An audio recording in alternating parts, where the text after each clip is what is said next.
Welcome everyone to this satellite course. So we'll be learning the latest version of Satellite 6. And my name is Manoj Talwar. Just to introduce myself, so I have more than 20 years of experience on working on Red Hat technologies. Um, just about like every Red Hat Linux technology, OpenShift to OpenStack to Satellite, of course, and lesser known Red Hat technologies like red hat SSO और Red hat data grid उन पे भी मैंने किसी किसी project में काम किया है और आई मीन टीचिंग में भी actually I started learning red hat skills मैंने बहुत सारे रेड हैट के कोर्सेज के आर क्लाउड से किए हैं and now I am teaching satellite course at K R cloud I am very grateful to K R cloud specially मैंने बहुत सारे कोर्सेज राम सर के अंडर किए हैं उन्होंने मुझे लाइक स्टोरेज जे बॉस और बहुत सारी चीज़ें पढ़ाई थी. So now here I am teaching satellite. So let me share my screen and I'll be using a presentation. If anyone has any questions, they can either type in the chat. Sometimes I'm not reading the chat. So if it is not immediately relevant, I do not immediately answer the question. You can unmute and ask your question then and there. Otherwise, if I read the chat, I'll try and answer immediately. So let me share my screen. So hopefully all of you are able to see my screen. So we are going to install and see how Red Hat Satellite works. The sentence here says it is the easiest way to manage your Red Hat infrastructure for efficient and compliant IT operations. Obviously, Red Hat Satellite will deal with Linux servers. So other kind of servers, other Linux servers or Unisys, normally Red Hat will support RHEL servers only. और Red hat के clones जैसे कि CentOS, Fedora, Rocky Linux, Alma Linux वो directly support नहीं होते licensing में, but एक feature आता है कन्वर्ट टू रेल. वो प्रोग्राम आप रन कर सकते हैं अगर आप उन सर्वर्स को लाइसेंस करना चाहते हैं, रॉकी, एल्मा या सेंटोस या फेडोरा लिनक्स को. So let's go to the next slide. Obviously, it requires a definition. What is Red Hat Satellite? हम ये क्यों सीखना चाहते हैं? हमने बहुत सारे reasons अभी introduction में सुने थे. Someone wants to go for the exam. Someone wants to understand how, like the deep working of satellite. What is satellite? Let's understand. It's a systems management tool, systems management solution that makes Red Hat infrastructure easier to deploy, scale, and manage across physical, virtual, and cloud environments. So satellite जो है physical server पे भी चलता है, आप उसको virtual server में भी install कर सकते हैं and cloud में भी install कर सकते हैं. क्लाउड सभी क्लाउड जैसे कि AWS या फिर गूगल या डिजिटल ओशन, ये सभी क्लाउड्स में आप सैटेलाइट को इंस्टॉल कर सकते हैं, मैनेज कर सकते हैं. इसमें पॉपुलर क्लाउड AWS, गूगल वो अपनी रेड हैट पैचिंग सर्विसेज देते हैं, जिसमें कि AWS की एक पॉपुलर सर्विस है, उसका एब्रीविएशन है RHUI. RHUI का फुल फॉर्म होता है रेड हैट अपडेट इंफ्रास्ट्रक्चर. सो AWS में जो RHUI है वो AWS के अपने सैटेलाइट सर्वर्स हैं. तो एक तो हो गया कि आप खुद का रेड हैट सैटेलाइट सर्वर अपनी कंपनी का इंस्टॉल करें AWS में. अगर आप अपनी कंपनी का रेड हैट सैटेलाइट नहीं इंस्टॉल करना चाहते तो आप AWS क्लाउड में उनके सैटेलाइट सर्वर्स जो वो as a software as a service provide करते हैं विच इज़ RHUI, वो भी यूज़ कर सकते हैं. सैटेलाइट किस लिए इंस्टॉल किया जाता है, किस लिए क्रिएट किया जाता है? मैं एग्जांपल लूंगा विंडोज़ एनवायरनमेंट से. जैसे आप में से जो लोग विंडोज़ पे काम करते हैं, they will understand active directory server environment. Active directory servers जो है विंडोज़ सिस्टम्स को, विंडोज़ 10, 11 और विंडोज़ 2019 सर्वर, विंडोज़ के डिफरेंट सर्वर्स को मेंटेन करने के लिए एक्टिव डायरेक्टरी सर्वर्स यूज़ होते हैं. उसमें अपडेट इंफ्रास्ट्रक्चर होता है, लाइसेंस मैनेजमेंट होता है. तो जैसा विंडोज़ में होता है, इसी तरह जब लिनक्स के सर्वर्स, रेड हैट के servers, red hat is the most popular Linux environment in the industry. Servers पे ज़्यादातर रेड हैट लिनक्स चलता है। आप सभी को रेड हैट का नाम पता है, इसलिए आप रेड हैट सैटेलाइट सीखने आए हैं। But for those who do not know where the company is, Red hat का हेडक्वार्टर्स जो है रैले, एक सिटी है नॉर्थ कैरोलिना में, यूएस में, वहाँ पे रेड हैट का हेडक्वार्टर्स है। और इसके अलावा रेड हैट के ऑफिसेज वर्ल्ड वाइड हैं। इंडिया में केआर क्लाउड जो है वो रेड हैट के ट्रेनिंग पार्टनर हैं, और हम ऑब्वियसली एग्जाम्स भी कंडक्ट करते हैं। तो इवेंचुअली आप सबको, सब में से जिनको रेड सैटेलाइट का एग्ज़ाम लेना है, वो फ्रंट ऑफिस से कांटेक्ट करके एग्ज़ाम बुक कर सकते हैं। आई वुड रिकमेंड कि आप कोर्स के दौरान या कोर्स को इमीडिएटली फिनिश करके सैटेलाइट का एग्ज़ाम लें, बिकॉज आपकी नॉलेज फ्रेश होगी। जब नाउ टॉकिंग अबाउट एग्जाम्स, जो जिनको एग्जाम स्ट्रक्चर मालूम नहीं है अभी और जो एग्जाम के लिए जाना चाहेंगे, रेड हैट के सबसे पॉपुलर और रिस्पेक्टेड एग्जाम्स हैं इंडस्ट्री में। मैंने भी रेड हैट के एग्जाम्स दिए हुए हैं। उसमें सबसे पहला स्टेज होता है RHCSA। RHCSA का फुल फॉर्म होता है red Hat certified system administrators. आप सब में से मैक्सिमम ने ये किया होगा। इसका एक एग्जाम होता है EX200।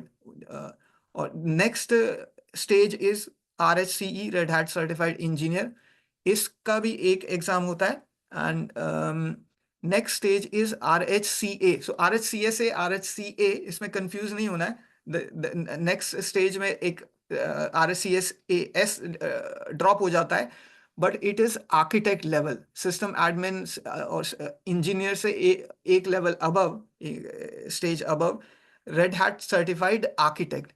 इसमें 5 एग्जाम आपको देने होते हैं, तब आपको रेड हैट आर्किटेक्ट सर्टिफिकेशन मिलता है। और वो 5 एग्जाम तकरीबन आई थिंक 30 या उससे ज़्यादा एग्जाम्स हैं, 35 एग्जाम। और उसमें से एक एग्जाम सैटेलाइट का भी है। तो वो आप कोई भी 5 एग्जाम सेलेक्ट कर सकते हैं। जब आप वो कंप्लीटली वो 5 एग्जाम क्लियर कर लेंगे विदिन 3 ईयर्स, आपको 3 ईयर्स के अंदर में वो एग्जाम्स क्लियर करने होते हैं, और तब आपको RHCA, Red Hat certified architect certification मिलता है। So that's about exam. Coming back to satellite, हम सैटेलाइट के वर्जन्स पे बात करते हैं। सैटेलाइट का पॉपुलर वर्जन जो है वो स्टार्ट हुआ था सैटेलाइट 5 से। तो सैटेलाइट 4 में का वर्जन हम नहीं देखते। दे केम अप विद सैटेलाइट 5। और जैसा कि हर रेड हैट प्रोजेक्ट का एक ओपन सोर्स अपस्ट्रीम होता है।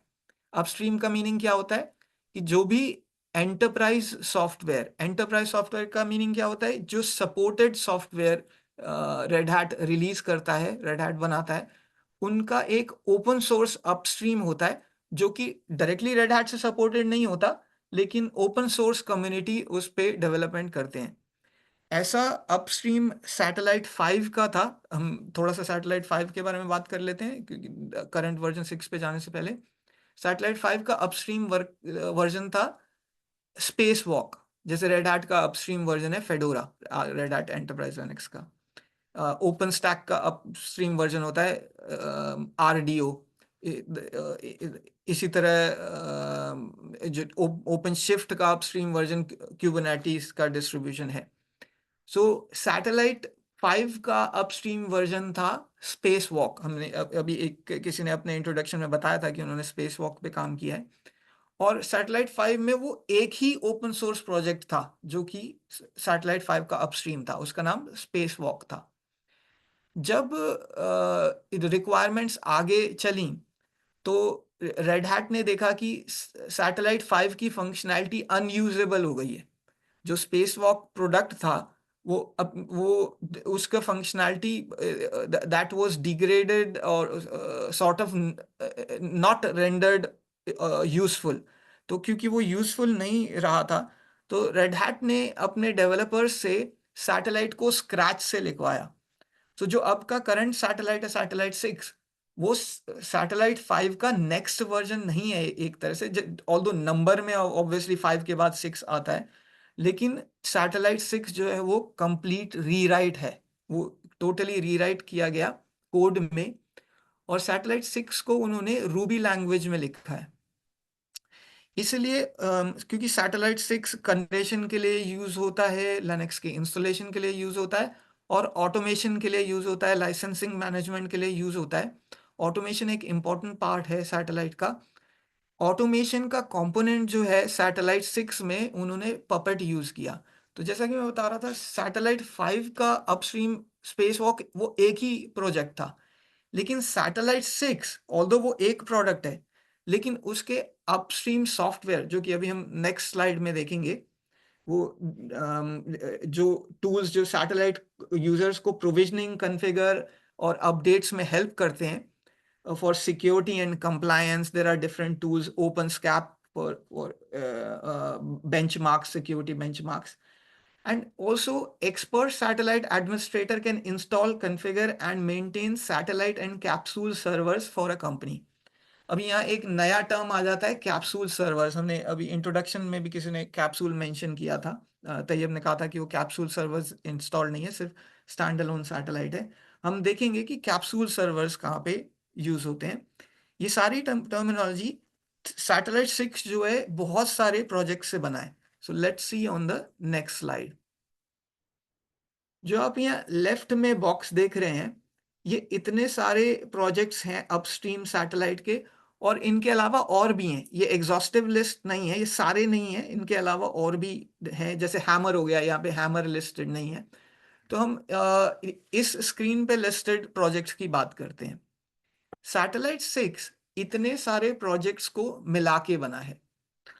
जैसा कि मैंने अभी अभी बताया कि एक कंपोनेंट जो उसका एक वेब इंटरफेस का कंपोनेंट्स है, वो रूबी ऑन रेल्स में लिखा है। सो रूबी लैंग्वेज में सैटेलाइट लिखा गया है, और रूबी ऑन रेल्स में उसका वेब कंपोनेंट लिखा गया है।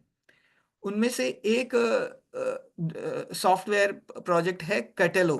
कैटेलो जो है वो red hat Linux server client management के लिए यूज होता है। कैटेलो का एजेंट जो है रेड हैट लिनक्स सर्वर्स पे इंस्टॉल किया जाता है। RHEL 8, RHEL 9, RHEL 7 भी, RHEL 7 भी सैटेलाइट से सब्सक्राइब करता है। लेकिन अब कंप्लीट जो जो कंपनीज RHEL 6, RHEL 7 रन कर रहे हैं, RHEL 10 रिलीज हो चुका है। नॉर्मल सिनेरियो में रेड हैट RHEL के 3 मेजर वर्जन्स को सपोर्ट करता है। जब तक 10 रिलीज नहीं हुआ था तब तक RHEL 7, RHEL 8, RHEL 9 सपोर्टेड थे। अब RHEL 10 रिलीज हो चुका है 1-2 महीना पहले, तो अभी मेजर वर्जन RHEL 8, RHEL 9 और RHEL 10 रेड हैट से सपोर्टेड हैं। जो लोग 6-7 पे हैं उनको रिकमेंड किया जाएगा कि वो अपने सर्वर्स को RHEL 8, RHEL 9 और RHEL 10 पे अपग्रेड कर लें। अभी थोड़ी देर पहले डिस्कशन में मैं बात कर रहा था कि जो सैटेलाइट को इंस्टॉल होने के लिए underlying red hat operating system चाहिए। तो पहले सैटेलाइट जो है RHEL 7 पे इंस्टॉल होता था। आजकल RHEL 8 पे सैटेलाइट 6 इंस्टॉल होता है। और अब जो है सैटेलाइट का लेटेस्ट वर्जन 6.17, 6.17, वो सिर्फ RHEL 9 पे इंस्टॉल होता है। वो ना तो RHEL 8 पे इंस्टॉल होता है, ना तो RHEL 9 पे। तो 6.17 ना तो RHEL 7 पे, ना तो RHEL 8 पे इंस्टॉल होता है। वो सिर्फ RHEL 9 पे इंस्टॉल होता है। ये हम वर्जन्स की बात कर रहे हैं। हमने कैटोलो की बात करी। ये जो है क्लाइंट एजेंट सॉफ्टवेयर प्रोवाइड करता है। जो जो सिस्टम सैटेलाइट से रजिस्टर करते हैं उनको अपना इंफॉर्मेशन सैटेलाइट को भेजना होता है कि क्या क्या पैकेजेस उसमें इंस्टॉल्ड हैं, कौन से प्रोसेसेस चल रहे हैं। वो रेगुलरली वो इंफॉर्मेशन भेजते हैं। वो कैटलो टूल के थ्रू भेजते हैं। सो कैटलो हम देखेंगे सैटेलाइट को इंस्टॉल करते हुए। सो सैटेलाइट का कमांड लाइन इंटरफेस एक होता है, एक GUI इंटरफेस होता है। टॉप में यहाँ दिखा है web interface Ruby on rails पे, और नीचे कमांड लाइन का आप देख रहे हैं लेफ्ट में, मिडल में जो कमांड लाइन टूल है वो हैमर टूल, वो पाइथन में लिखा गया है। क्योंकि जो ऑटोमेशन के पॉपुलर सॉफ्टवेयर हैं, एक हुआ पपेट, जो सैटेलाइट ओरिजिनली जो है वो पपेट के साथ इंस्टॉल किया गया था, बनाया गया था। लेकिन अब जो जो रेड हैट का अपना ऑटोमेशन टूल है, अंसिबल। अब जो है वो आंसिबल की तरफ जा रहा है, क्योंकि पपेट एक अलग कंपनी है। तो रेड हैट ने आंसिबल टूल को खरीद लिया था। अब रेड हैट का एम है कि आंसिबल को फुली इंटीग्रेट किया जाए सैटेलाइट में। ऑलरेडी आंसिबल का एम्बेडेड सॉफ्टवेयर यूज होता है, एक एम्बेडेड टावर आता है सैटेलाइट में। So that's about Ansible. And repository management का एक सॉफ्टवेयर प्रोजेक्ट होता है पल्प। सैटेलाइट में, Satellite is a heavy soft heavy hardware heavy and software heavy. तो कई बार एक क्वेश्चंस आते हैं कि हम पैचिंग के लिए हम आंसिबल भी तो यूज कर सकते हैं, सैटेलाइट की क्या जरूरत है? वो इसलिए क्योंकि आंसिबल में रिपोजिटरीज इनबिल्ट नहीं होती। बहुत सारे फीचर्स ऐसे हैं जो कि सैटेलाइट के थ्रू ही मैनेज हो सकते हैं। और क्योंकि लाइसेंसिंग भी सैटेलाइट मैनेज करता है, आंसिबल जो है वो लाइसेंसिंग को मैनेज नहीं कर सकता। तो आंसिबल की खुद की लाइसेंसिंग को सैटेलाइट मैनेज करता है, ओपन शिफ्ट की लाइसेंसिंग को, जो भी रेड हैट के प्रोडक्ट्स हैं उनकी लाइसेंसिंग जो है वो सैटेलाइट मैनेज कर सकता है। और साथ में रिपोजिटरी मैनेजमेंट प्रोवाइडेड होता है सैटेलाइट में, उसका कंपोनेंट होता है पल्प।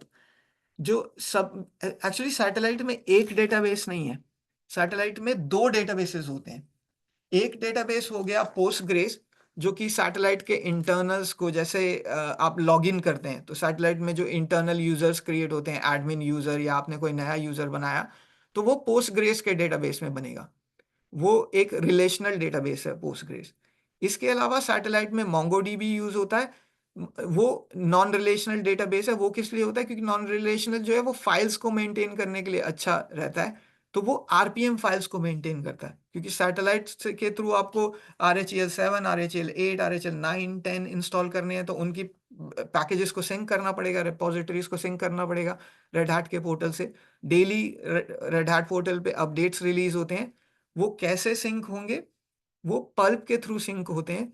और इस पल्प डेटाबेस का ये सबसे हैवी डायरेक्टरी होती है, क्योंकि आपको RHEL 8, 9, 10 के वर्जन सिंक करने पड़ेंगे सैटेलाइट में। तो मिनिमम जो रेड हैट के डॉक्यूमेंट्स में रिकमेंडेड है, 300 GB मिनिमम आप वारलिब पल्प को एलोकेट करो। और मैं 500 GB मिनिमम रिकमेंड करूंगा। 500 GB में अगर आपने एक से ज्यादा RHEL के वर्जन इंस्टॉल किए हुए हैं, आपने RHEL 7 को भी सिंक करना है, 8 को भी सिंक करना है, और 9 को भी सिंक करना है, और जब 10 का रिलीज आ गया 10 को भी सिंक करना है, तो 300 GB कम पड़ेगा। इतने सारे आरपीएम पैकेजेस को सिंक करने के लिए आपके पास वार लिब पल्प में स्पेस होना चाहिए। हम आगे चल के इंस्टॉलेशन में देखेंगे कौन कौन सी डायरेक्टरी में हैवी स्पेस चाहिए। वार लिब पल्प सबसे हैवी डायरेक्टरी होती है। And next is license management. Obviously satellite के थ्रू आप लाइसेंसेस मैनेज कर सकते हैं।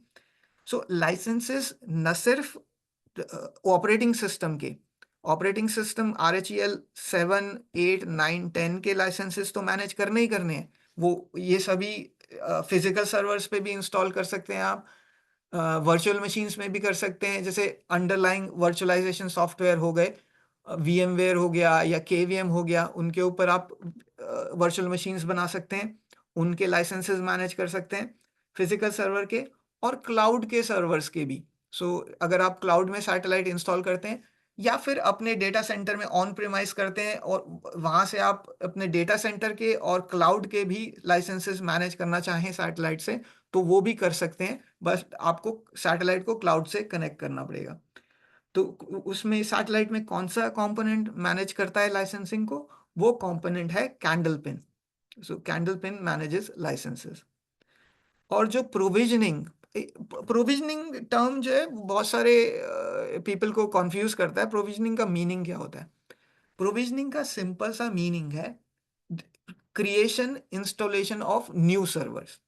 सो उसको प्रोविजनिंग कहते हैं। और ये किस तरह से होता है? ये प्रोविजनिंग जो होता है वो ऑटोमेटेड होता है। उसमें आपको मैन्युअली नेक्स्ट नेक्स्ट नेक्स्ट करने की जरूरत नहीं होती। प्रोविजनिंग एक किक स्टार्ट फाइल के थ्रू आप स्टार्ट करते हैं। तो अगर आप फिजिकल सर्वर प्रोविजन कर रहे हैं या वर्चुअल मशीन को प्रोविजन कर रहे हैं, इसका मतलब है आप उस पर रेड हैट लिनक्स इंस्टॉल कर रहे हैं। That is provisioning. और वो इंस्टॉल करने के लिए आपको DHCP के थ्रू IP एड्रेस आना चाहिए। और एक और प्रोटोकॉल होता है TFTP, trivial file transfer protocol. उसके थ्रू ऑपरेटिंग सिस्टम की इमेज डाउनलोड होती है और वो ऑटोमेटेड इंस्टॉल चलता है।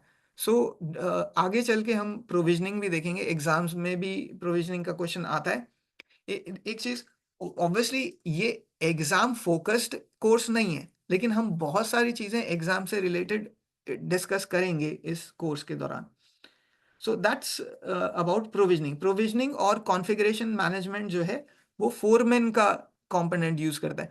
फोरमैन जो आप देखते हैं यहाँ पे, ये वो कैप भी बनी हुई है, जो कंस्ट्रक्शन वर्कर्स होते हैं वो इस तरह की कैप पहनते हैं, और ये कंस्ट्रक्टिव टाइप से रिलेटेड है, तो इसलिए इसका नाम आई थिंक उन्होंने फोरमैन रखा है। And next component is puppet. Puppet के बारे में मैंने अभी बताया कि पपेट रेड हैट की कंपनी नहीं है, वो एक्चुअली अब रेड हैट का एक कॉम्पिटिटर है। पहले रेड हैट पपेट कंपनी के साथ क्लोजली काम करता था, उन्होंने पपेट को सैटेलाइट में बहुत हैविली इंटीग्रेट किया ऑटोमेशन करने के लिए। लेकिन और पपेट हैविली इंटीग्रेट हुआ इसलिए अभी तक वो हटा नहीं पाए हैं। सैटेलाइट 6 में पपेट अभी भी यूज होता है, लेकिन अब अभी रेड हैट जो है सभी कस्टमर्स को अपने खुद के ऑटोमेशन टूल जो कि आंसरेबल है उसकी तरफ पुश कर रहे हैं। So they want to push everyone towards this Ansible. So these are the components. So इसके अलावा और भी कंपोनेंट्स हैं सैटेलाइट में, will see. And next is, ये आप राइट में जो एक सर्कल देख रहे हैं उसमें सैटेलाइट के क्या क्या फंक्शंस हैं वो बताए हैं। तो अब एक तो इंस्टॉल करते हैं provisioning. So left bottom quadrant में प्रोविजनिंग है। प्रोविजनिंग में आप पूरा सिस्टम को इंस्टॉल कर सकते हैं, जो भी 40-45 मिनट्स, हाफ एन आवर, 1 घंटा जो लगे इंस्टॉल करने में मशीन को।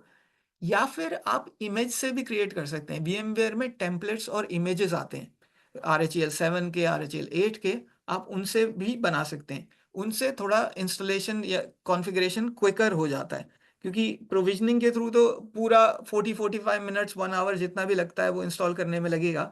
लेकिन अगर आप ऑटोमेटेड टेम्पलेट यूज करते हैं VMware के या KVM के, तो you can like quicken the आप जो है प्रोविजनिंग इंस्टॉलेशन फास्ट कर सकते हैं, configuration.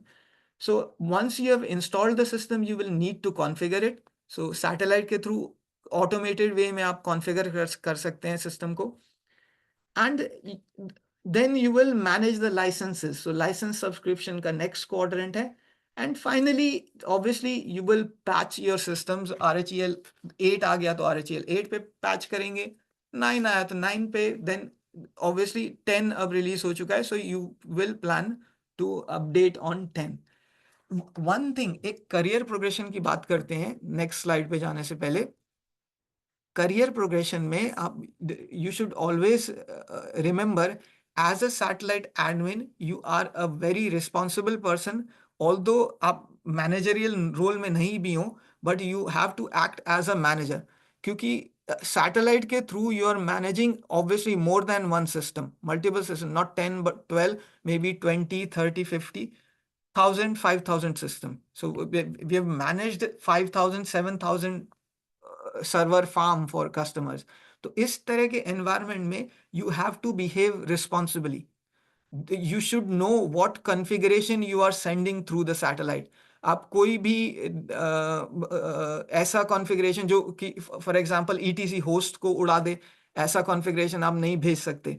So you have to be very responsible, और and you should be knowledge sharing with your team, because if you want to go away on a holiday and you're a satellite admin, you should prepare your next system administrator who will not be calling you during your holiday, oh something is gone wrong, come online and solve this. So इस चीज के लिए भी आपको आगे knowledge sharing करना चाहिए। So with that, with those components and functionality of satellite, let's move on to the architecture of satellite. Let's see a bit of architecture. हमारे पास जो लेफ्ट में डायग्राम है, this is the most typical architecture of satellite. इसके अलावा different architectures भी हो सकते हैं। इस आर्किटेक्चर में कैप्सूल्स दिखाए गए हैं। एक question, if someone wants to answer that question, actually let me see if I am I can't see the chat at the moment. Let me quickly enable my chat. I'll stop the sharing for a moment. Okay. I think it's gone frozen.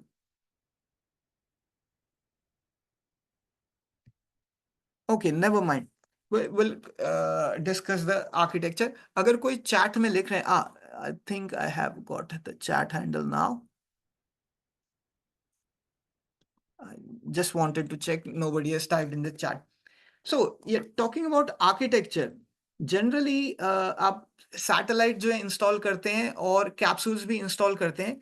एक question मैं capsule को समझाने से पहले raise करता हूं कि क्या कैप्सूल सर्वर बिना सैटेलाइट सर्वर के इंस्टॉल हो सकता है, और वाइस वर्सा, क्या सैटेलाइट सर्वर बिना कैप्सूल के इंस्टॉल हो सकता है। इस क्वेश्चन का आंसर हम समझेंगे डिटेल में। हम ये आर्किटेक्चर को समझते हैं। ऑन द टॉप आप बहुत सारे एक बटन टाइप्स देख रहे हैं, जिसमें सबसे पहला है, आई होप कि you can read this although it is tiny text. The first one is Red hat portal. So you can see there is a Red Hat portal. Satellite will always relate to Red Hat portal. Yeah, okay. I got an answer in chat. So Chanchal has written ki you're saying without satellite capsule cannot run. So that's the right answer, and we will try and understand कि capsule server satellite के बिना install क्यों नहीं हो सकता। Satellite server बिना capsule के install हो सकता है ऑफ कोर्स। अभी अभी जो हमने कंपोनेंट्स देखे थे पिछले स्लाइड पे, उसमें से एक कंपोनेंट पपेट भी यहाँ पे मेंशन्ड है ऑन द टॉप। देन इसके अलावा सैटेलाइट डॉकर से भी डील कर सकता है। गिट सोर्स कोड मैनेजमेंट, जिसमें सबसे पॉपुलर अभी गिट है। जो इन द पास्ट बहुत सारे सोर्स कोड मैनेजमेंट के सॉफ्टवेयर आते थे, मर्क्यूरियल आता था और उसके अलावा भी आते थे, लेकिन अभी सबसे पॉपुलर जो है सोर्स कोड मैनेजमेंट का सॉफ्टवेयर हो गया है गिट। डस एनीवन नो कि गिट किसने बनाया है, किसने लिखा है गिट। इट्स अ होमवर्क, ये फाइंड आउट करके आए। These narrations you all should know कि ये पॉपुलर सॉफ्टवेयर्स किसने बनाए हैं। सो Linus Torvalds. Yes, that's the right answer. आप सबको मालूम है कि लाइनक्स जो है वो उसका कर्नल लाइनस टॉरवर्ल्ड्स ने बनाया था, और उन्हीं के नाम पे लाइनक्स का नाम पड़ गया लाइनक्स। LINUS उनका फर्स्ट नेम लाइनस टॉरवर्ल्ड्स है, और उसमें लास्ट में एस की जगह एक्स रख के उसको यूनिक्स से मिलता जुलता बनाने के लिए उन्होंने लाइनक्स नाम रख दिया इस ऑपरेटिंग सिस्टम का। तो इसीलिए रेड हैट लाइनक्स। लेकिन बहुत सारे लोगों को ये नहीं मालूम, जैसे अभी आपने बताया कि गिट सॉफ्टवेयर भी लाइनस टॉरवर्ल्ड्स ने बनाया है। सो यू कैन इमेजिन वो hats off to that brains, उन्होंने गिट सॉफ्टवेयर भी बनाया है वो। और उसकी बहुत इंटरेस्टिंग स्टोरी है, क्योंकि यहाँ गिट मेंशन्ड है। ऑब्वियसली सोर्स कोड मैनेजमेंट से भी डील करता है सैटेलाइट, इसलिए यहाँ पे गिट भी मेंशन्ड है। उसकी इंटरेस्टिंग स्टोरी ये है, मैं शॉर्ट में बताता हूँ, बट आप आगे जो ऑनलाइन इंटरनेट पे पढ़ सकते हैं कि जब जब लाइनस टॉरवल्ड्स ने लाइनक्स का कर्नल लिखा था, तो ऑब्वियसली सॉफ्टवेयर को मैनेज करने के लिए सोर्स कोड मैनेजमेंट की जरूरत पड़ती है। तो उस टाइम पे वो एक open source code management software use कर रहे थे।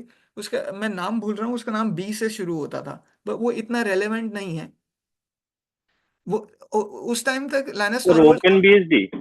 नहीं नहीं, ओपन बीएसडी तो एक्चुअली एक इक्विवेलेंट ऑपरेटिंग सिस्टम है लिनक्स के जैसे। मैं सोर्स कोड मैनेजमेंट सॉफ्टवेयर की बात कर रहा हूँ, वो एक छोटी सी कंपनी थी। उस कंपनी ने मैं एक्चुअली ये डिस्क्राइब करना चाहता हूँ कि जब आप अपनी खुद की कंपनी स्टार्ट करते हैं और ग्रो करते हैं, तो वो कैसा एक्सपीरियंस से सीखना चाहिए।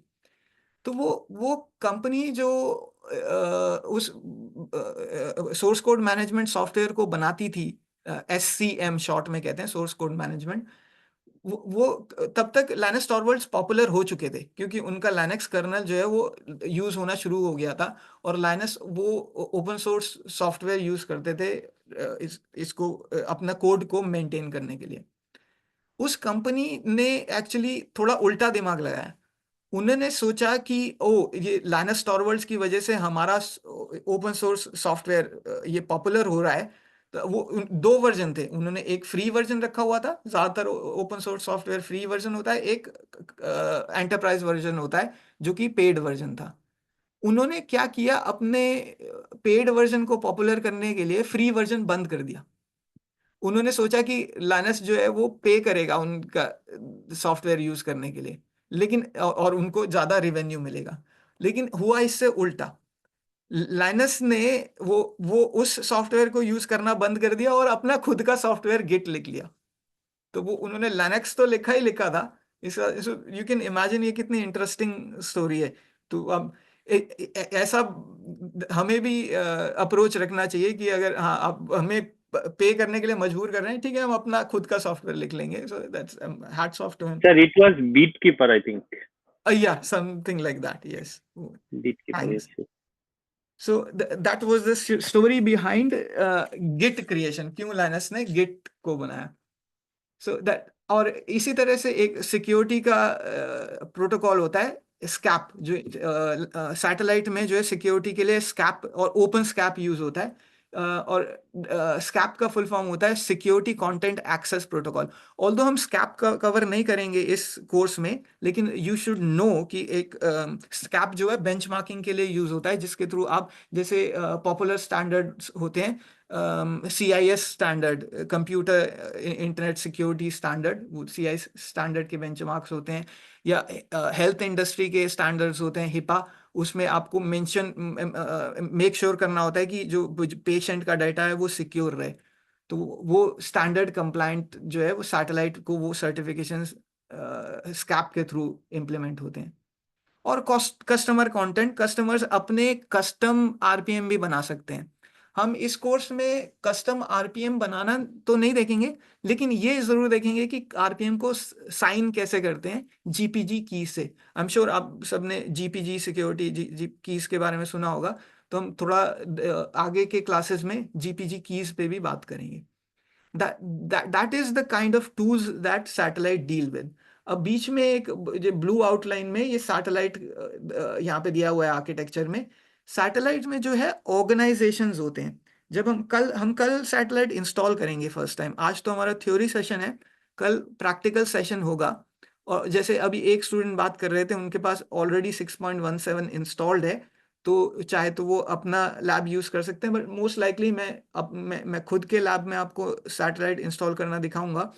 And if one of you likes, आप में से कोई एक अपना स्क्रीन शेयर करके सैटेलाइट के इंस्टॉलेशन स्टेप्स कल रन करेंगे। तो हम सैटेलाइट भी इंस्टॉल करेंगे और फिर नेक्स्ट कमिंग वीक्स में कैप्सूल को भी इंस्टॉल करेंगे। जब सैटेलाइट इंस्टॉल हो जाता है तब यूजर्स लॉग इन कर सकते हैं सैटेलाइट पे। जनरली हम सैटेलाइट एडमिन्स को ही लॉग इन देते हैं सैटेलाइट पे, नॉर्मल यूजर्स को नहीं देते। क्योंकि ऑब्वियसली अगर नॉर्मल यूजर्स को लॉग इन दिया और उनको सैटेलाइट का ऑपरेशन मालूम नहीं है तो गड़बड़ हो सकती है। So just many कुक्स spoil the dish. तो इसलिए जनरली बहुत सारे एडमिन्स नहीं रखने चाहिए। जो रिस्पॉन्सिबल, जो प्रॉपरली लाइक कोर्स करके सीखा हुआ या एक्सपीरियंस से सीखा हुआ सैटेलाइट एडमिन्स हैं, वही लॉग इन करने चाहिए सैटेलाइट पे। और एक्चुअली आर्किटेक्चर में सिर्फ इतना तक आर्किटेक्चर रह सकता है। आप देख रहे हैं लेफ्ट में ऑपरेटर्स जो हैं वो यूजर्स हैं, सैटेलाइट पे लॉग इन कर रहे हैं। और जो राइट में रेड हैट एनालिटिक्स की बात कर रहे हैं, यहाँ इसमें एनालिटिक्स में रेड हैट इनसाइट्स आता है। आप सैटेलाइट के थ्रू रेड हैट इनसाइट्स पे कनेक्ट कर सकते हैं अपने सिस्टम्स को। रेड हैट इनसाइट्स एक ऑनलाइन सर्विस है रेड हैट की, जिसमें वो आपको प्रोएक्टिवली आपके सिस्टम्स के बारे में बताते हैं कि आपके सिस्टम में कोई वल्नरेबिलिटी है तो आप उसको पैच करो। वो ये आपको बताते हैं। लेकिन उसके लिए आपको अपने सिस्टम्स को रेड हैट के पोर्टल से कनेक्ट करना पड़ता है। ये एक डाउन साइड है, जो कि बैंक्स, इंश्योरेंस कंपनीज वो कभी नहीं चाहेंगे अपने सिस्टम्स को कोई एक्सटर्नल सिस्टम से कनेक्ट करना, एक्सटर्नल पोर्टल से। ऑब्वियसली रेड हैट का पोर्टल भी एक्सटर्नल पोर्टल ही है, लेकिन फिर भी जो कंपनीज जैसे मान लो न्यूज़ की कंपनीज हो गई, उनमें फाइनेंशियल डेटा नहीं है, तो वो अपने सिस्टम्स को रेड हैट इनसाइट्स से कनेक्ट कर सकते हैं। इसी तरह रिपोर्टिंग भी होती है, एनालिटिक्स के साथ में रिपोर्टिंग भी होती है। आप रिपोर्ट्स क्रिएट कर सकते हैं कि कौन से सर्वर में कितने पैकेजेस इंस्टॉल हैं, वो उसने रेड हैट सैटेलाइट में लास्ट कब चेक इन किया। चेक इन से मतलब है कि सैटेलाइट से कुछ अपडेट है कि नहीं वो बताना। ओके, एक क्वेश्चन है चैट में, can we practise installation? Yes, कल हम सैटेलाइट को इंस्टॉल करेंगे और साथ में सैटेलाइट का ऑनलाइन लैब भी है। रेड हैट आपको सैटेलाइट का ऑनलाइन लैब देता है, आप गूगल में सर्च कर सकते हैं ऑनलाइन प्रैक्टिस लैब। वो, उसका थोड़ा सा डिसएडवांटेज ये है कि वो 2 घंटे में फिनिश हो जाता है, तो आप 2 आवर्स तक के लिए प्रैक्टिस कर सकते हैं। वो आई थिंक AWS या गूगल पे इंस्टॉल करते हैं अपने लैब्स को। इट्स अ फ्री लैब, आप सैटेलाइट लैब फ्री यूज कर सकते हैं। सो दिस सो हमने हाफ द आर्किटेक्चर अभी एक्सप्लेन किया है कि सिर्फ सैटेलाइट को इंस्टॉल करना। अभी जो बॉटम पार्ट में आप देख रहे हैं, जो location 1, location 2, location 3, location N, वहां पे कैप्सूल्स इंप्लीमेंटेड हैं। ये सबसे टिपिकल आर्किटेक्चर है सैटेलाइट का, कि अगर आपके पास एक कंपनी, मान लो आप किसी बड़े कंपनी एयरटेल के लिए या किसी BBC के लिए आप काम करते हैं, उनके अलग अलग डेटा सेंटर हैं। एक डेटा सेंटर दिल्ली में, एक बेंगलुरु में, मुंबई में, गुवाहाटी में, पूरे इंडिया में डेटा सेंटर्स हैं। तो एक मेन डेटा सेंटर में आपका सबसे पहले सैटेलाइट इंस्टॉल होगा और बाकी के डेटा सेंटर्स में जो है कैप्सूल इंस्टॉल होंगे। उसका पर्टिकुलर रीजन, इस आर्किटेक्चर का पर्टिकुलर रीजन समझना है, क्यों हम बाकी सेंटर्स में भी सैटेलाइट ही इंस्टॉल नहीं कर रहे। क्योंकि अगर हम अलग अलग सैटेलाइट इंस्टॉल करेंगे तो सबसे बड़ा डिसएडवांटेज ये होगा कि उन सभी सैटेलाइट्स में आपस में सिंक करना मुश्किल है। ऐसा नहीं है कि सिंक नहीं हो सकता, लेकिन सभी सैटेलाइट्स का अलग स्टेट होगा। जो जब हम एक सिंगल सैटेलाइट इंप्लीमेंट करेंगे और कैप्सूल्स को इंस्टॉल करेंगे अलग डेटा सेंटर्स में, वो सारे कैप्सूल इस मेन सैटेलाइट से ही कंटेंट उठाते हैं। मल्टीपल सैटेलाइट्स के केस में डिसएडवांटेज ये है कि वो सारे सैटेलाइट को अलग अलग से रेड हैट पोर्टल से कनेक्ट करना पड़ेगा। जो कैप्सूल्स होते हैं वो डायरेक्टली रेड हैट पोर्टल से कनेक्ट नहीं करते, वो अपने मेन सैटेलाइट से कनेक्ट करते हैं। इसलिए अब आपको ये क्लियर होना चाहिए कि हम कैप्सूल को सैटेलाइट के बगैर इंस्टॉल नहीं कर सकते, क्योंकि capsule directly red hat portal से कनेक्ट नहीं करता। वो कैप्सूल हमेशा किसी सैटेलाइट से ही कनेक्ट करता है। सो एंड प्लस ये DR की एक तरह से भी काम करता है सैटेलाइट में। जब एक कॉन्सेप्ट जनरली IT में आता है, सिर्फ सैटेलाइट में नहीं है, उसको कहते हैं HA का फुल फॉर्म यहाँ पे है हाई अवेलेबिलिटी। जब हम सैटेलाइट इंफ्रास्ट्रक्चर की बात कर रहे हैं, अगर सैटेलाइट डाउन हो गया तो आप अपने सिस्टम्स को पैच नहीं कर पाएंगे, राइट? तो क्वेश्चन हाई अवेलेबिलिटी का आता है कि सैटेलाइट की हाई अवेलेबिलिटी होनी चाहिए। तो अभी अभी हमने जैसे बात करी कि हम मल्टीपल सैटेलाइट्स ले आए आर्किटेक्चर में और उनको पोर्टल से कनेक्ट करें, लेकिन मैंने रीजन बताया क्यों हम मल्टीपल सैटेलाइट्स नहीं यूज करते। वो अलग अलग जो है वो पोर्टल से कनेक्ट करेंगे और उनके स्टेटस अलग होंगे। किसी सैटेलाइट में सिर्फ RHEL 7 सिंक्रोनाइज्ड है, किसी दूसरे सैटेलाइट में सिर्फ 8 और 9 सिंक्रोनाइज्ड है। तो ऐसा होने के बजाय हम सिंगल सैटेलाइट लेते हैं और उसी सैटेलाइट में जो जो RHEL या ओपन शिफ्ट या और भी प्रोडक्ट्स हमें सिंक्रोनाइज करने हैं, जो जो खरीदे हुए हैं, ऑब्वियसली हमें ओपन शिफ्ट की रिपोजिटरी सैटेलाइट में तभी दिखेगी अगर आपकी कंपनी ने ओपन शिफ्ट का लाइसेंस खरीदा हुआ है। इसी तरह ओपन स्टैक की रिपोजिटरीज तभी दिखेंगी लाइकवाइज अगर ओपन स्टैक का लाइसेंस खरीदा हुआ है। तो so in that case we should have good bandwidth between satellite and capsule, absolutely। जब आप डेटा सेंटर्स को कनेक्ट करते हैं, दिल्ली का डेटा सेंटर बेंगलुरु के डेटा सेंटर से कनेक्ट किया, तो ऑब्वियसली एक कोई डायल अप सेट लाइन पे कनेक्ट नहीं करेंगे आप, नॉर्मली लीज्ड लाइन लेते हैं। कंपनी जो है डेटा सेंटर्स के बीच में लीज लाइन लेती हैं और वो हाई बैंडविड्थ की लाइंस होती हैं। इवन सैटेलाइट और रेड हैट पोर्टल के बीच में जो सैटेलाइट इंटरनेट से कनेक्टेड है तो पोर्टल को अलाउ करना चाहिए। कई कंपनीज जो है प्रॉक्सी सर्वर्स यूज करते हैं, तो सैटेलाइट जो है प्रॉक्सी सर्वर के थ्रू रेड हैट पोर्टल से कनेक्टेड रहेगा। प्रॉक्सी जो है वो बाकी सारी इंटरनेट साइट्स को ब्लॉक कर सकता है, लेकिन पोर्टल को इनेबल रखेगा। इस केस में सैटेलाइट आपका अकेला सर्वर है जो कि इंटरनेट से रेड हैट पोर्टल से कनेक्टेड है। बाकी आपके सारे सर्वर सैटेलाइट से कनेक्टेड हैं, वो पोर्टल से कनेक्टेड नहीं है। हमने थोड़ी देर पहले रेड हैट इनसाइट्स की बात करी थी। वो अगर इनसाइट से कनेक्ट कर रहे हैं तो आपके सर्वर्स जो हैं वो पोर्टल से रेड हैट से सैटेलाइट के रेड हैट के पोर्टल से इनसाइट से कनेक्ट होंगे। लेकिन अब यहाँ पे हम रेड हैट इनसाइट्स की बजाय सिर्फ सैटेलाइट पे फोकस कर रहे हैं। तो सैटेलाइट रेड हैट पोर्टल से कनेक्ट होगा, बाकी सर्वर्स सैटेलाइट से कनेक्ट होंगे। और जब हम HA की बात कर रहे थे हाई अवेलेबिलिटी में, अगर वो सिंगल सैटेलाइट डाउन हो गया तो आप कुछ भी इंस्टॉल नहीं कर पाएंगे अपने सिस्टम्स पे। तो इसीलिए जो कैप्सूल्स भी जो है वो डीआर की तरह से काम करते हैं, लेकिन वो कहाँ का डीआर करेंगे, जिस जिस लोकेशन वो में वो कैप्सूल इंस्टॉल्ड है। अगर मल्टीपल लोकेशंस को केटर करते हैं तो मल्टीपल लोकेशंस में कैप्सूल अवेलेबल रहेगा, कैप्सूल से आप पैचेस इंस्टॉल कर पाएंगे। लेकिन जितनी देर सैटेलाइट डाउन रहा, अगर सैटेलाइट 2 दिन 3 दिन के लिए डाउन है, तो उतने 2 दिन 3 दिन कैप्सूल भी अपडेट नहीं कर पाएगा पोर्टल से, क्योंकि पोर्टल से अपडेट्स जो हैं वो सैटेलाइट पे ही आते हैं, वो डायरेक्टली कैप्सूल पे नहीं आते।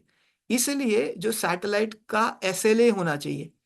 अब आई होप जो हम आईटी के टर्म्स यूज करते हैं, आप सभी आईटी में काम कर रहे हैं, किसी ने अभी इसी साल स्टार्ट किया हो 2025 में, फिर भी ये टर्म्स कहीं ना कहीं आप सुनते हैं।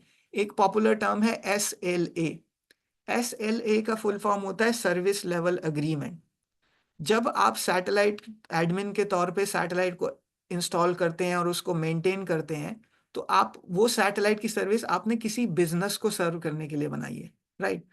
आपकी कंपनी को, ऑर्गेनाइजेशन को, बिजनेस को।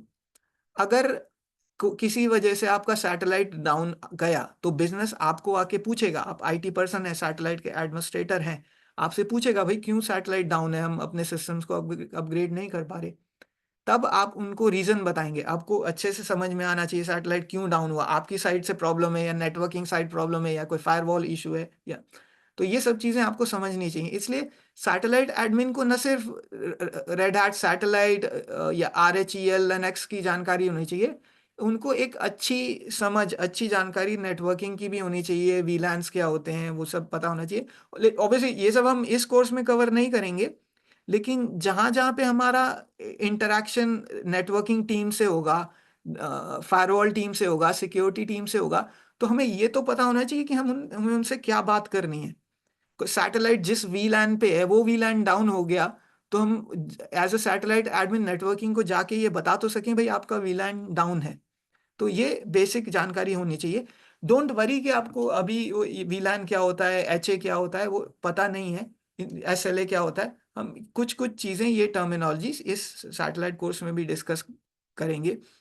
Okay, this note that I have a satellite in Delhi and capsule in other location, what if my satellite goes down. अभी अभी हम एग्जैक्टली यही सिनारियो डिस्कस कर रहे थे कि अगर सैटेलाइट आपका 24 आवर्स के लिए डाउन हो गया, या 2 दिन के लिए या 3 हफ्ते के लिए डाउन हो गया, तो उतने टाइम पीरियड तक आपके कैप्सूल्स जो हैं वो नए पैचेस डाउनलोड नहीं कर पाएंगे।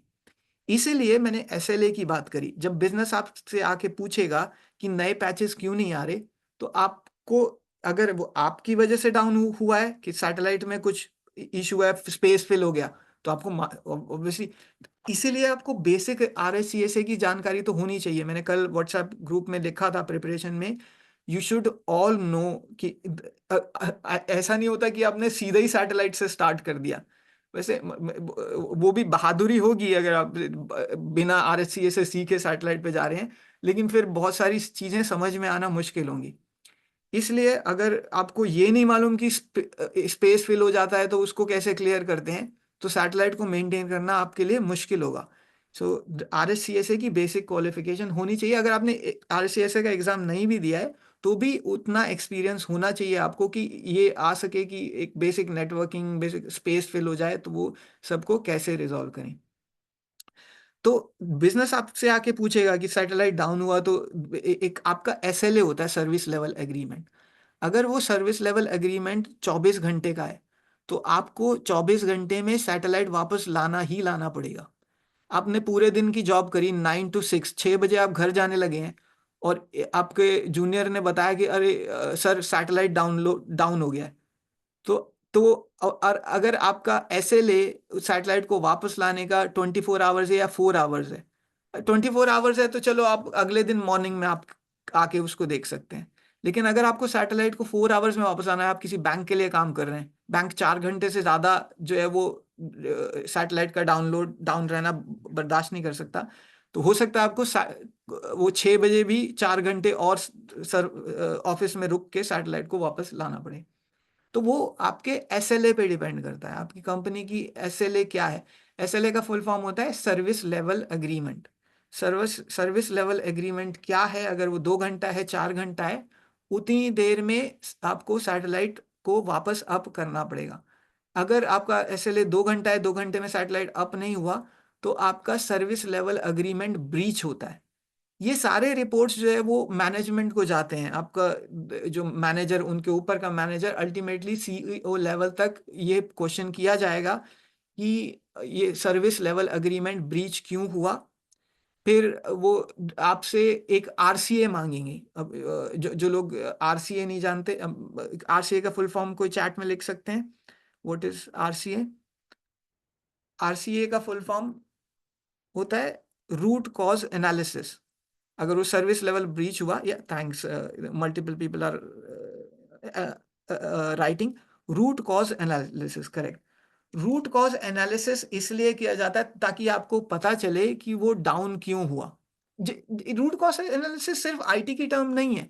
अगर कोई ब्रिजेस बनाते हैं, कंस्ट्रक्शन करते हैं, पुल बनाते हैं, या कोई फ्लाईओवर बनाते हैं, वो फ्लाईओवर आई थिंक थोड़े दिन पहले न्यूज में था, तो कहीं इंडिया में कहीं उन्होंने 90 डिग्री के टर्न का फ्लाईओवर बना दिया। अब इस तरह के इररिस्पॉन्सिबल चीज बनाने से अगर एक्सीडेंट होता है, तो रूट कॉज एनालिसिस होगा, और उसका रूट कॉज में ये आया कि वो 90 डिग्री का मोड़ है, तो ऑब्वियसली ऐसा फ्लाईओवर को आपको करेक्ट करना पड़ेगा, रूट कॉज एनालिसिस को करेक्ट करना पड़ेगा।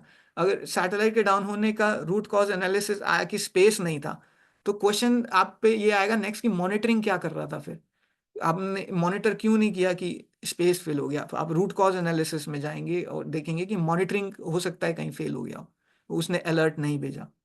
तो ये सब चीज़ों को, मॉनिटरिंग को, ऑब्जर्वेबिलिटी को, ये ऑब्जर्वेबिलिटी मॉनिटरिंग का ही टर्म है, डेवॉप्स में आता है। मतलब ये चीज़ें, सो आप कोर्स आप सैटेलाइट का कर रहे हैं, लेकिन सैटेलाइट के कोर्स का नाम होता है डीओ, डीओ 403, या इंफ्रास्ट्रक्चर 40। डीओ ने डीओ का कोर्स कोड क्यों रखा रेड हैट ने? DO stands for DevOps. तो आप जब सैटेलाइट पढ़ते हैं, तो ना सिर्फ आप एक सैटेलाइट का कोर्स कर रहे हैं, आप डेवऑप्स भी समझ रहे हैं। एक टर्म आता है एसआरई, साइट रिलायबिलिटी इंजीनियरिंग। हमेशा सिस्टम एडमिन्स को एसआरई के एस्पेक्ट से भी सोचना पड़ता है, क्योंकि एक एक टर्म होता है डेवऑप्स, एक टर्म होता है एसआरई। डेवऑप्स जो है वो डेवलपर रिलेटेड ज्यादा है, वो डेवलपर को फैसिलिटेट करने के लिए बनाया गया है कि डेवलपर अपना डेवलपमेंट को जल्द से जल्द मार्केट में रिलीज कर सके। इससे उलट जो सैटेलाइट एडमिन के कंसर्न्स होंगे, सैटेलाइट एडमिन को इससे कंसर्न नहीं है कि कितनी जल्दी डेवलपर का कोड प्रोडक्शन में आ सके। सैटेलाइट एडमिन या एक एसआरई एडमिन का ये कंसर्न होगा कि जो प्रोडक्शन में चल रहा है वो डाउन ना हो, क्योंकि वो डाउन होता है तो obviously it's a thankless job. अगर जब चीजें चल रही हैं तो कोई आपको थैंक यू करने नहीं आता है, लेकिन डाउन हो जाता है तो सब क्वेश्चन करने जरूर आएंगे कि क्यों ये डाउन हुआ। सो इट्स योर रिस्पॉन्सिबिलिटी कि आप ये टर्मिनोलॉजीज को भी समझें, डेवऑप्स को, एसआरई को। हम इन पे थोड़ा थोड़ा बात करेंगे। ऑब्वियसली डेवऑप्स के अलग कोर्सेज होते हैं, एसआरई के अलग कोर्सेज होते हैं, बट या सो हम राइट में देख रहे हैं सैटेलाइट सर्वर और कैप्सूल सर्वर का डेफिनेशन। कैप्सूल सर्वर भी एक तरह से सैटेलाइट ही होता है, लेकिन कट डाउन वर्जन होता है। तो उसमें जो है वेब इंटरफेस नहीं होता। एक सबसे बड़ा कंपोनेंट जो है कैप्सूल में, वो वेब इंटरफेस नहीं होता है। वेब इंटरफेस सिर्फ जो है वो सैटेलाइट का ही होता है, और जितने भी कैप्सूल्स इंस्टॉल्ड हैं वो सैटेलाइट के ही वेब इंटरफेस में दिखते हैं। जब हम अभी सैटेलाइट इंस्टॉल करेंगे हम कल, तो ये चीज़ को समझेंगे, आगे चल के कैप्सूल्स भी इंस्टॉल करेंगे तो वो सभी कैप्सूल्स जो हैं वो सैटेलाइट में से ही दिखते हैं। और इसी तरह का आर्किटेक्चर, देखो कई स्पेसिफिक आर्किटेक्चर्स में आपको मल्टीपल सैटेलाइट्स भी इंस्टॉल करने पड़ सकते हैं। जब करियर प्रोग्रेशन आप करते हैं, आप एक बेसिक लिनक्स एडमिन से आप स्टार्ट करते हैं। मैंने खुद एक एज पहले सी प्रोग्रामर, फिर एडमिनिस्ट्रेशन में आ गए, लिनक्स एडमिनिस्ट्रेशन, तो उसके बाद सैटेलाइट सीखा, तो सैटेलाइट एडमिन बने। सैटेलाइट के थ्रू मैंने खुद 5,000 और उससे ज़्यादा 6-7,000 सर्वर्स भी मैनेज किए हुए हैं एक सिंगल सैटेलाइट से। एक सिंगल सैटेलाइट आपका, अभी हम डॉक्यूमेंटेशन में देखेंगे, वहाँ बताएंगे कि इवन 20,000 तक भी सर्वर्स सिंगल सैटेलाइट मैनेज कर सकता है। लेकिन ऑब्वियसली इतनी बड़ी कंपनी होना चाहिए, वो इतने इतने सारे सर्वर्स में डील करना चाहिए। तो आप एज ए करियर प्रोग्रेशन, आप लिनक्स फील्ड में आगे करियर को जारी रखना चाहते हैं, अच्छा करियर बनाना चाहते हैं, तो ये सैटेलाइट सीखना एक बहुत अच्छी ऑप्शन है आपके लिए। So let's move on to the next slide. अब यह कौन कौन से कंसेप्ट्स आपको सीखने हैं सैटेलाइट में। यहाँ पे टिपिकल लिस्ट मैंने बनाई है सैटेलाइट से रिलेशन में आपको क्या कॉन्सेप्ट सीखने हैं। इसमें सबसे पहला एक्चुअली मैंने लिखा है पैचिंग। अब अगर सैटेलाइट पे काम कर रहे हैं तो सबसे बड़ा कंसर्न जो है वो पैचिंग होता है। क्यों? क्योंकि पैचिंग के टाइम पे ही सबसे ज़्यादा डाउन टाइम होता है। आप सर्वर्स पैच कर रहे हैं तो उनको पैच करके रीबूट भी करना पड़ता है, तो इसलिए आपको डाउन टाइम लेना पड़ता है बिजनेस से। सो आप देखो, एज अ सैटेलाइट एडमिन आपके कम्युनिकेशन स्किल्स भी अच्छे होने चाहिए। अब आपको अगर पैच करना है तो आपको पहले से बता देना चाहिए अपने बिजनेस को कि हम ये आपके सिस्टम को पैच करने वाले हैं, रिबूट करने वाले हैं। ऐसा नहीं करना चाहिए कि बिना बताए पैच कर दिया, रिबूट कर दिया और लोगों की एप्लीकेशन ब्रेक हो गई। That is bad communication. आपको प्रॉपरली पहले सब ऑर्गेनाइज करना चाहिए। और ज्यादातर हर कंपनी की आईटी की पैचिंग पॉलिसी होती है। अगर आपकी कंपनी की नहीं है, स्मॉल कंपनी है, अभी स्टार्टअप हुआ है, तो as a satellite admin take that initiative. अगर वो पैचिंग पॉलिसी नहीं है तो आप वो पैचिंग पॉलिसी क्रिएट करो। बैंक्स में, इंश्योरेंस कंपनीज में, फाइनेंशियल ऑर्गेनाइजेशंस में ज्यादातर में हर मंथ की पैचिंग पॉलिसी होती है कि every middle of the month या फर्स्ट ऑफ द मंथ या every end of the month आप सारे सिस्टम्स को पैच करेंगे। उस केस में वो डाउन टाइम पहले से डिसाइडेड होता है, हर 1 महीना पे या 2 महीना पे या 3 महीना पे, क्वार्टरली से ज्यादा नहीं होती। और उस केस में भी एक क्रिटिकल सिनेरियो आता है जब कोई वायरस अटैक हो जाए। उस केस में इमीडिएटली सिस्टम्स को पैच करना पड़ता है। इ- इस सिनेरियो से विंडोज वाले लोग जो हैं वो ज्यादा परिचित हैं, क्योंकि I am not making a joke of Windows, लेकिन फिर भी ये फैक्ट है कि विंडोज पे लाइनक्स के मुकाबले कम अटैक्स होते हैं, लाइनक्स के सिस्टम से ज्यादा अटैक्स होते हैं, लेकिन विंडोज पे वो सक्सेसफुल ज्यादा होते हैं। उनका कोड राइटिंग ऐसा है। और वो, या यू कैन इमेजिन, अब अगर बहुत सारे वायरसेस विंडोज में आते हैं। मेरा एक बहुत पहले एक किसी से डिस्कशन हो रहा था अपने कंपनी में। उन्होंने मेरे से आके क्वेश्चन किया, मैंने वो सैटेलाइट एडमिन और लिनक्स एडमिन, उन्होंने मेरे से पूछा कि ये आपने एंटीवायरस कौन सा डाला है लिनक्स पे। मैंने मैंने काउंटर क्वेश्चन किया, why do you need antivirus. अब क्योंकि वो विंडोज के बैकग्राउंड से थे, मैं 20 साल से लिनक्स में काम कर रहा हूँ, तो मेरा मेंटालिटी वैसा है। मैं प्रिकॉशंस लेने को अपोज नहीं कर रहा, but not for argument sake. But मैंने ये क्वेश्चन किया ऑब्वियसली कि आप क्यों एंटीवायरस डालना चाहते हैं, तो because they were coming from Windows background, उनको पहले से ये सिखाया गया है। Again, I'm not making a joke of Windows, but Windows is a diseased वो ऑपरेटिंग सिस्टम, वो बीमार ऑपरेटिंग सिस्टम है। वो एंटीवायरस के बगैर नहीं चल सकता है। आपको कुछ तो नॉर्टन या कोई ट्रेंड माइक्रो या कोई एंटीवायरस उसमें डालना पड़ता है, तब विंडोज चलता है, डिफेंडर या कोई। तो मैंने उनको ये क्वेश्चन किया, आपको क्यों एंटीवायरस चाहिए लिनक्स में। वो नेम अ वायरस, लिनक्स को ये एक वायरस का नाम बताओ। तो ये प्रूवन फैक्ट है, स्टैटिस्टिक्स ये प्रूव करते हैं कि ऑल्दो लिनक्स पे अटैक्स ज्यादा होते हैं, लेकिन उसका आर्किटेक्चर ऐसा है। लिनक्स में जो कोर एडमिनिस्ट्रेटर होता है उसको क्या कहते हैं? I am sure you all know. Windows में एडमिनिस्ट्रेटर कहते हैं, राइट? और लिनक्स में उसको क्या कहते हैं? अभी हमने RCA में जो आप सबने पढ़ा उसको रूट कहते हैं। तो वो ये रूट कॉज एनालिसिस से रिलेटेड नहीं है, बट वो रूट होता है, आप सबको ऑब्वियसली मालूम होना चाहिए। वो रूट एडमिन जो होता है उसका एक आईडी होता है, UID। वो क्या होता है? All of you should know from RSCA से। जीरो। सो रूट का आईडी जीरो होता है। तो आप समझ सकते हैं लिनक्स का आर्किटेक्चर ही ऐसा है कि प्रिविलेजेस जो है रूट को मिलते हैं, आईडी 0 को मिलते हैं वो प्रोविजंस, परमिशंस। सो हम पैचिंग पे बात कर रहे हैं, okay, I digress a little bit, but anyway. Second important concept है सैटेलाइट में ऑर्गेनाइजेशन। ऑर्गेनाइजेशन को सेकंड इंपॉर्टेंट क्यों रखा है यहाँ पे? एक चीज समझिए, जब आप सैटेलाइट इंस्टॉल करते हैं तो आप बाय डिफॉल्ट एक ऑर्गेनाइजेशन बनाते हैं। तो अगर आप उसका कुछ भी नाम नहीं दे रहे तो वो ऑटोमेटिकली डिफॉल्ट ऑर्गेनाइजेशन उसका नाम रख देता है। लेकिन अगर आप उसका कोई नाम दे रहे हैं, जो कंपनी पे, मान लो एयरटेल कंपनी के लिए आप काम कर रहे हैं, तो आप उसका नाम एयरटेल ऑर्गेनाइजेशन रख देंगे।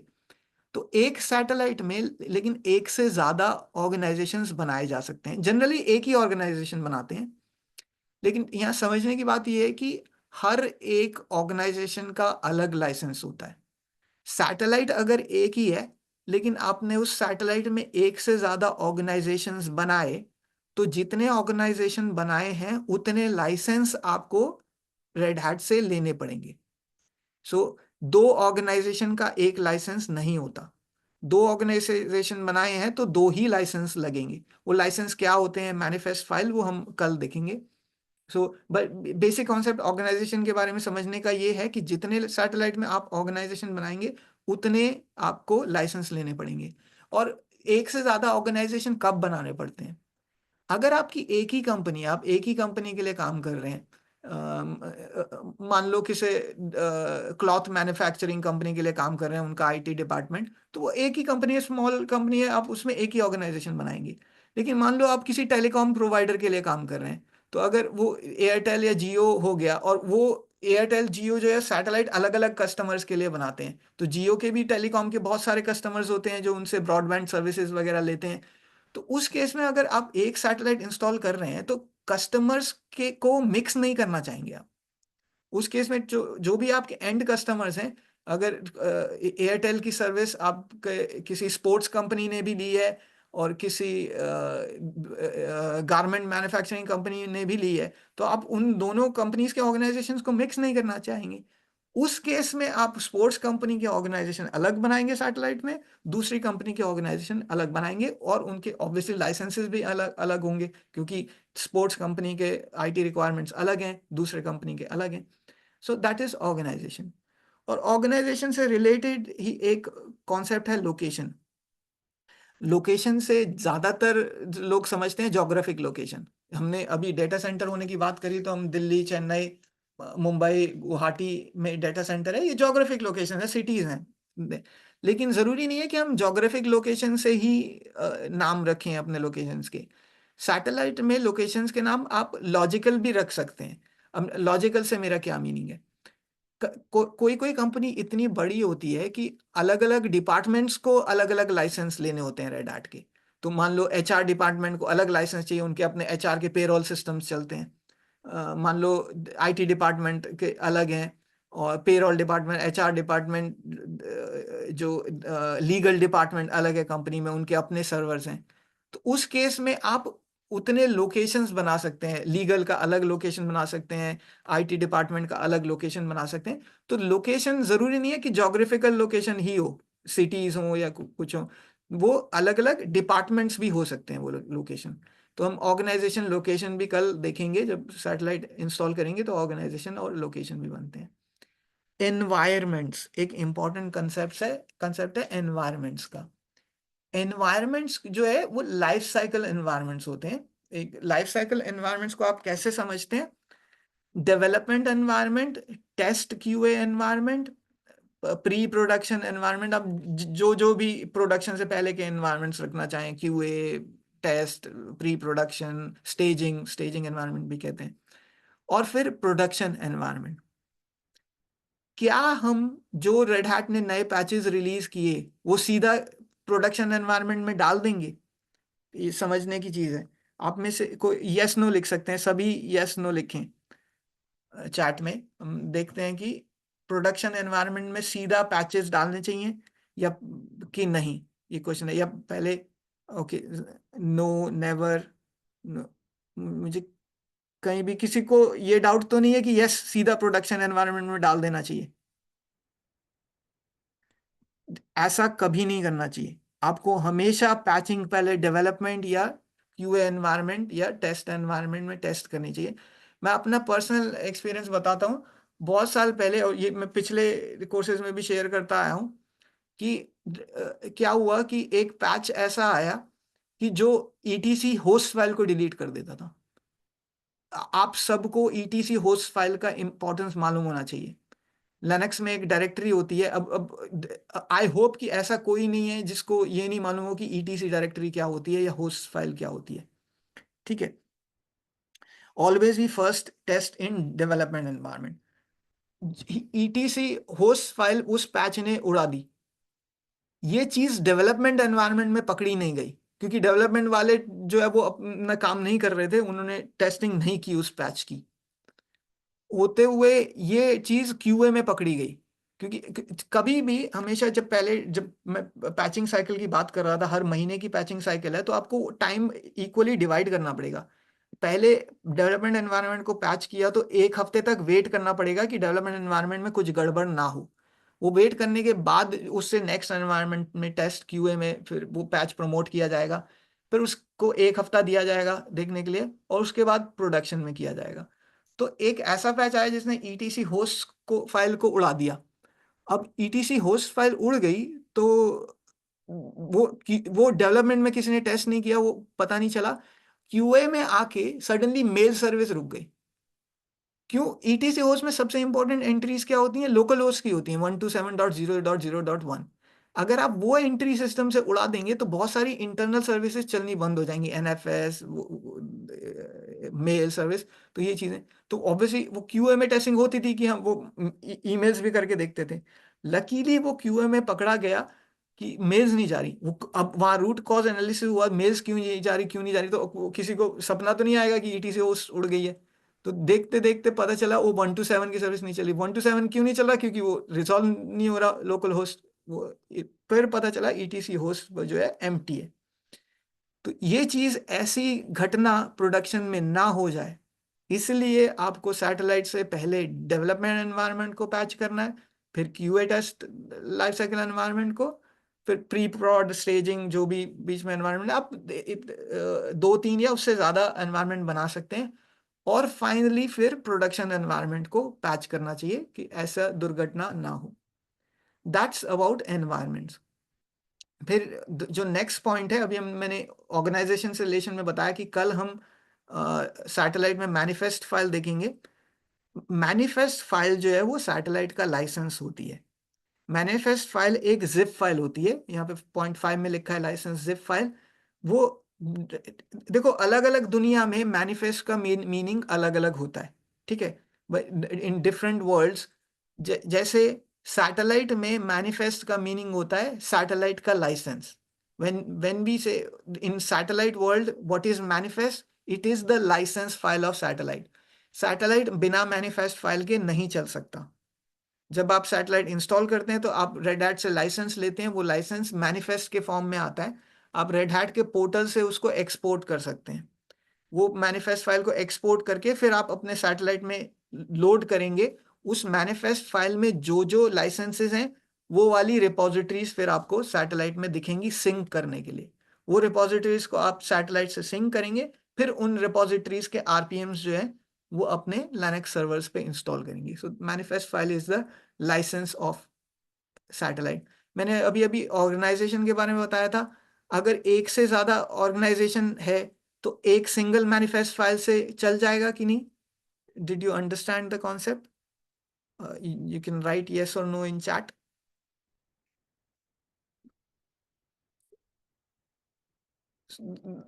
एक सिंगल मैनिफेस्ट फाइल से नहीं चलेगा, ये ट्रिकी क्वेश्चन था। अगर एक से ज्यादा ऑर्गेनाइजेशन बनाए हैं तो आपको उतने ही मैनिफेस्ट फाइल लगेंगे। अगर 4 ऑर्गेनाइजेशन बनाए हैं तो आपको 4 मैनिफेस्ट फाइल चाहिए। ओके, सो क्या हम ट्रायल मैनिफेस्ट फाइल कर सकते हैं? यस। पहले तक रेड हैट ने ट्रायल लाइसेंस नहीं दिया था सैटेलाइट का। अब वो ट्रायल भी प्रोवाइड करते हैं। आप रेड हैट के पोर्टल पे रजिस्टर करके, आई थिंक 60 डेज का ट्रायल लाइसेंस आता है, वो आप यूज कर सकते हैं। मोस्ट लाइकली 60 डेज है, 2 मंथ्स। आई थिंक अगर 30 डेज हुआ तो 30 डेज होगा, आपको डबल चेक करना पड़ेगा। सो या दैट इज मैनिफेस्ट प्लान। और सैटेलाइट में एक और कंसेप्ट होता है प्रोडक्ट्स का। ये प्रोडक्ट हम जेनेरिक कोई प्रोडक्ट की बात नहीं कर रहे, जैसे सैटेलाइट खुद में एक प्रोडक्ट है, एक ओपन शिफ्ट प्रोडक्ट है। सैटेलाइट में इंटरनली जो है वो प्रोडक्ट्स होते हैं, वो प्रोडक्ट्स का एक मेनू होता है, वो मेनू में वो प्रोडक्ट्स आते हैं। आपने जो लाइसेंसेस खरीदे हैं, तो रेड हैट एंटरप्राइज लिनक्स का लाइसेंस लिया है तो उसका एक प्रोडक्ट आएगा सैटेलाइट में। ओपन शिफ्ट खरीदा है, आंसिबल खरीदा है, तो अकॉर्डिंगली उनके भी प्रोडक्ट्स आएंगे। फिर आप कस्टम प्रोडक्ट्स भी बना सकते हो, ये एग्जाम में भी क्वेश्चन आता है। हम कस्टम प्रोडक्ट बनाना भी सीखेंगे। कस्टम प्रोडक्ट में मान लो आपको पीएचपी इंस्टॉल करना है, लेटेस्ट पीएचपी, तो आप अब वो लेटेस्ट पीएचपी जरूरी नहीं है कि रेड हैट से ही आए, आप कोई एक्सटर्नल पीएचपी की रिपो यूज कर सकते हो। पाइथन इंस्टॉल करना है, पाइथन की रिपो यूज कर सकते हो। माई एसक्यूएल डेटाबेस इंस्टॉल करना है, उसका रेपो यूज कर सकते हो। तो आप उनका कस्टम प्रोडक्ट बना सकते हो और उन रेपोज को एक्सटर्नली उनकी आरपीएम रिपोजिटरी कनेक्ट कर सकते हो। आरपीएम रिपोजिटरीज सिर्फ रेड हैट से नहीं आते, multiple organisation host RPM repositories. So वो प्रोडक्ट्स में, कस्टम प्रोडक्ट्स में आप डाल सकते हो। सैटेलाइट में नंबर 7 एक इंपॉर्टेंट कॉन्सेप्ट होता है कंटेंट व्यूज का। जब सैटेलाइट 6 बनाया गया तो उसमें ये नया कॉन्सेप्ट इंट्रोड्यूस किया गया, कंटेंट व्यूज। सैटेलाइट 5 में इसका एक मिलता जुलता कॉन्सेप्ट होता था, चैनल्स। तो वो अब चैनल्स का कॉन्सेप्ट सैटेलाइट 6 में नहीं है, उसकी जगह इंपॉर्टेंट कॉन्सेप्ट कंटेंट व्यूज आ गया है, सीवीज, शॉर्ट में सीवी, सीवी कहते हैं कंटेंट व्यू। ये कंटेंट व्यू हम डिटेल में देखेंगे आगे चल के। फिर 8th पॉइंट होता है सिंक प्लान्स। एक्चुअली सैटेलाइट में बहुत सारे मेनूज होते हैं, कंटेंट व्यू का मेनू होता है, सिंक प्लान्स का मेनू होता है। हम जब सैटेलाइट को सिंक करेंगे, जब हमने डिसाइड कर लिया कि हमें RHEL 8 चाहिए, RHEL 9 चाहिए, 10 अभी नहीं चाहिए, 10 का कोई सर्वर नहीं है तो उसको सिंक नहीं करेंगे। तो 8 और 9 हमने सिंक करने का डिसाइड किया, तो हम सिंक प्लान्स के थ्रू उनको सिंक करेंगे। वीकली सिंक कर सकते हैं, डेली सिंक कर सकते हैं, आवरली सिंक अवेलेबल होता है, लेकिन आवरली सिंक करना नहीं चाहिए क्योंकि वो 1 घंटे से ज्यादा अगर लेगा तो क्लैश कर जाएगा। वो हम सिंक प्लान्स को समझेंगे।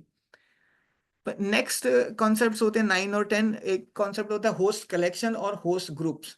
अब कलेक्शन और ग्रुप्स का एक तरह से इंग्लिश में तो ये दोनों शब्द सिनोनिम्स हैं, मिलते जुलते हैं। कलेक्शन और ग्रुप का मीनिंग एक ही होता है, लेकिन सैटेलाइट में इनका मीनिंग एक नहीं होता है। होस्ट कलेक्शन अलग चीज होती है और होस्ट ग्रुप अलग चीज होती है, ये हम आगे चल के देखेंगे। होस्ट कलेक्शन एक सिंपल कॉन्सेप्ट होता है और होस्ट ग्रुप जो है वो प्रोविजनिंग रिलेटेड होता है। तो हम जब प्रोविजनिंग समझेंगे तो हम समझेंगे कि होस्ट ग्रुप कैसे यूज होता है प्रोविजनिंग में। और एक इंपॉर्टेंट कॉन्सेप्ट होता है एक्टिवेशन की का। अब आप सिस्टम्स को सैटेलाइट से रजिस्टर कर रहे हैं तो दो तरीके से कर सकते हैं, या तो मैनुअली रजिस्टर कर सकते हैं या ऑटोमेटेड तरीके से रजिस्टर कर सकते हैं। मैनुअली रजिस्टर करेंगे तो आप कमांड चलाएंगे, सब्सक्रिप्शन मैनेजर मैनुअली चलाएंगे उसको। और ऑटोमेटेड तरीके से करने का वे जो है वो एक्टिवेशन की है। वो बैकग्राउंड में सब्सक्रिप्शन मैनेजर कमांड को ही रन करेगा, लेकिन आपको वो कमांड मैनुअली चलानी नहीं पड़ेगी। आप जो है वो एक्चुअली एक्टिवेशन की खुद की कमांड होती है सब्सक्रिप्शन मैनेजर की, उसमें आप एक्टिवेशन की स्पेसिफाई करते हो। तो वो कमांड कैसे देना है वो हम आगे चल के एक्टिवेशन कीज में देखेंगे। और एक इंपॉर्टेंट कॉन्सेप्ट होता है सैटेलाइट में रिमोट एग्जीक्यूशन का, कि आपको कोई कमांड सैटेलाइट के थ्रू रिमोटली एग्जीक्यूट करनी है अपने सिस्टम्स पे, तो वो रिमोट एग्जीक्यूशन को कॉन्फ़िगर करना पड़ता है। वो इसमें इससे रिलेटेड भी एग्जाम क्वेश्चन आता है। हम आगे चल के समझेंगे कि रिमोट एग्जीक्यूशन को कैसे कॉन्फ़िगर करना है सैटेलाइट में। So next concept is location environment. हमने समझा, कंटेंट व्यूज, एक्टिवेशन की के बारे में बात करी, प्रोविजनिंग में प्रोविजनिंग टेम्पलेट्स समझेंगे आगे चल के। और and then host group, host collections, ये सर्कल्स में इंपॉर्टेंट टॉपिक्स मैंने ग्रीन सर्कल्स में लिखे हुए हैं। Let's see next topic, move on to the next slide. Right, patching and software management. आपने देखा लास्ट स्लाइड में सैटेलाइट से रिलेटेड कॉन्सेप्ट्स में मैंने पैचिंग सबसे टॉप पे लिखा था, इसलिए इसी को नेक्स्ट स्लाइड मैंने डेडिकेट की है। पैचिंग और सॉफ्टवेयर मैनेजमेंट, आपका सबसे ज्यादा टाइम जो है सैटेलाइट एडमिन का पैचिंग में और पैकेजेस को मेंटेन करने में लगता है। And patching is the process of applying updates and fixes to your servers. जो नए फीचर्स आए हैं, bug fixes, enhancements, security updates, वो आप पैचिंग सैटेलाइट से पैच करके अप्लाई करोगे। To patch your systems through satellite server, you need to register your systems to satellite first. उसके लिए आपको systems को satellite से register करना पड़ेगा, and फिर आप उन systems पे Catalog client install कर सकते हो, और अगर required है तो remote execution enable कर सकते हो। अब यहाँ पे ways to apply patching है। पास्ट में जो टॉप वाला मेथड यूज होता था एराटा को अप्लाई करने का, लोग एराटा को थोड़ा कंफ्यूजिंग कॉन्सेप्ट समझते हैं, ऐसा नहीं है। अब एराटा इतना यूज नहीं होता है। You now directly apply the patches. यहाँ पे एराटा अप्लाई करने का बॉक्सेस दे रखे हैं, बट हम जब पैचिंग करेंगे तो हम देखेंगे कि एराटा अब यूज नहीं होता। एक्चुअली ये ओल्ड स्लाइड है, I should modify this slide. So errata का कॉन्सेप्ट क्या होता है, मल्टीपल फिक्सेस को रेड हैट मल्टीपल आरपीएम्स में कंबाइन करके जब प्रोवाइड करता है तो वो एक एराटा होता है। तो एक एराटा के थ्रू मान लो जीलिप्सी पैकेज में कोई वल्नरेबिलिटी आई, तो अब वो जीलिप्सी पैकेज अगर आपका एसएसएच से रिलेटेड भी है और बहुत सारे और चीज़ों से रिलेटेड भी है, तो उन सब पैकेजेस पे भी इफेक्ट आएगा। तो वो सब पैकेजेस को कंबाइन करके जितने आरपीएम्स बनेंगे वो एक सिंगल एराटा हो जाएगा। So that's the concept of errata. But errata पहले सैटेलाइट 5 के टाइम पे ज्यादा पॉपुलर था, अब इतना पॉपुलर नहीं है। That's patching. Let's move on to the next slide. हम देखेंगे कि एप्लीकेशन लाइफ साइकिल क्या होता है। एप्लीकेशन लाइफ साइकिल में आपने कोई एप्लीकेशन इंस्टॉल करना है।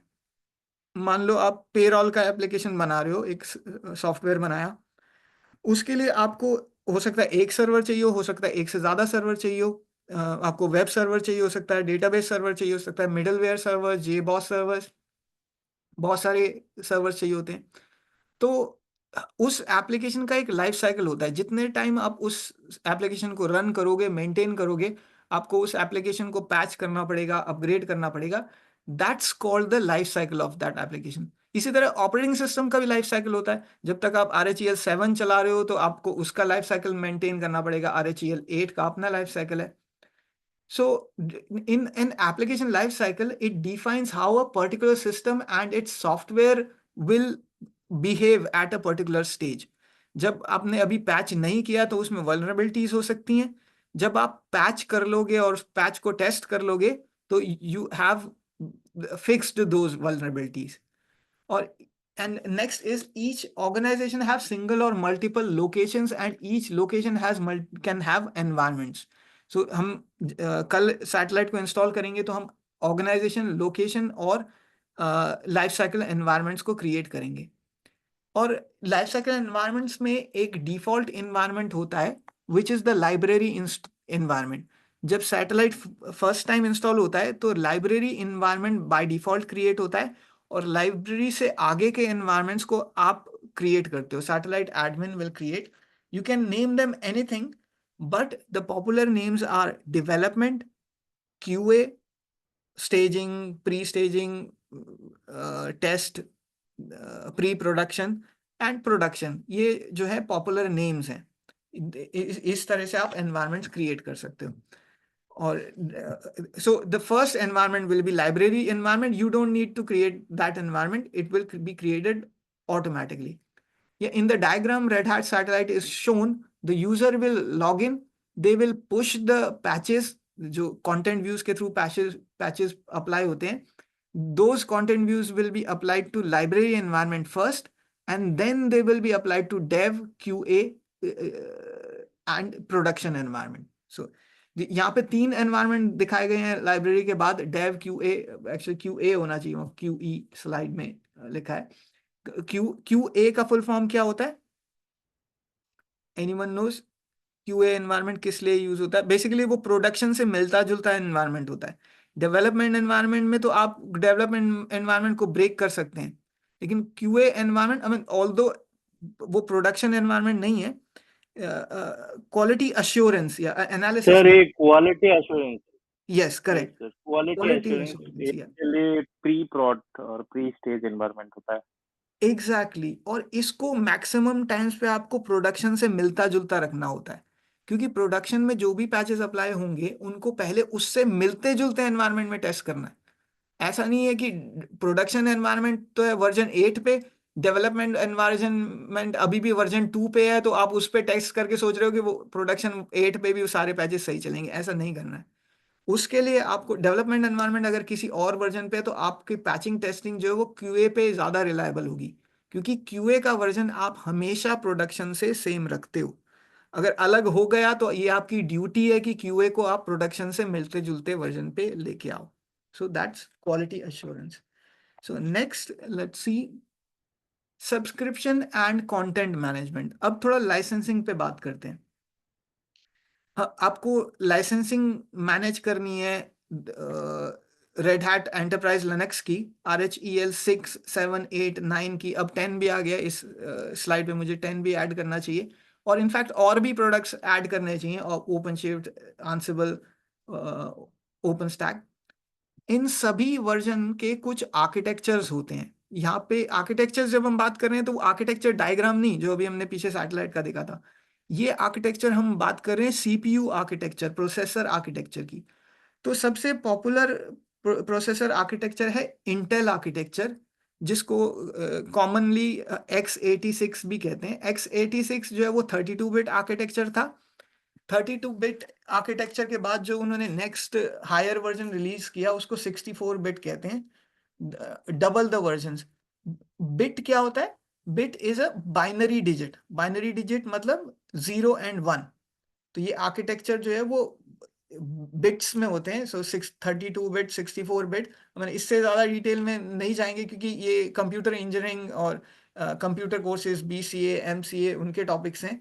सो there is 64 bit x86 architecture, ये सबसे पॉपुलर है, इंटेल आर्किटेक्चर है। इसके अलावा पावर आर्किटेक्चर PPC, इसके अलावा IBM आर्किटेक्चर, ये सभी आर्किटेक्चर भी अवेलेबल हैं। लेकिन ज़्यादातर कंपनीज जो है वो इंटेल आर्किटेक्चर को प्रेफर करते हैं। हम सन माइक्रोसॉफ्ट सिस्टम्स का अपना आर्किटेक्चर हुआ करता था, पावर और सन PC आर्किटेक्चर। वो उसके सन के अपने प्रोसेसर्स आते थे, ऑल्दो अब वो इतने पॉपुलर नहीं है। तो हम मेनली जो है वो x86 आर्किटेक्चर पे काम करेंगे, और इनसे रिलेटेड लाइसेंसेस जो है वो सैटेलाइट मैनेज करेगा। उसका प्रोसेस क्या रहेगा मैनेजमेंट का, लाइसेंस मैनेजमेंट का? वो राइट में ग्रीन बॉक्सेस में दिया है। सबसे पहला स्टेप होगा लाइसेंस को अपलोड करना। वो लाइसेंस किस फॉर्म में आया था? अभी एक पिछले स्लाइड में मैंने बताया था, मैनिफेस्ट फाइल होगी। वो मैनिफेस्ट फाइल को हम सैटेलाइट में अपलोड करेंगे। वो मैनिफेस्ट फाइल अपलोड करने के बाद नेक्स्ट स्टेप होगा रेपोज को सिंक करना। वो मैनिफेस्ट फाइल अपलोड करने तक कोई भी रेपो दिखेगी नहीं हमें। जब मैनिफेस्ट अपलोड किया तो उस मैनिफेस्ट में जो जो लाइसेंसेज हैं उनके रिपोज सैटेलाइट में दिखने स्टार्ट हो जाएंगे। लेकिन सिर्फ रेपोज दिखने से का मीनिंग ये नहीं होता कि RPM पैकेजेस आ गए, डाउनलोड हो गए। आपको उन रेपोज को रेड हैट पोर्टल से सिंक करना पड़ेगा, तब आपको ये मिलेगा RPM पैकेजेस। सो फिर उन RPM पैकेजेस को सैटेलाइट में डाउनलोड करने के बाद आपको कंटेंट व्यूज क्रिएट करने पड़ेंगे, और उन कंटेंट व्यूज को आपको वो मशीन्स को असाइन करना पड़ेगा, उन कंटेंट व्यूज को सिंक करना पड़ेगा, और फिर वो पैचेस जो है मशीन्स पे अप्लाई होंगे, वो RPM patches. So this is in short this is the process. लेकिन हम एक्शन में इसको देखेंगे। ये तो थ्योरी में समझा है, obviously we have to see it in action. This course is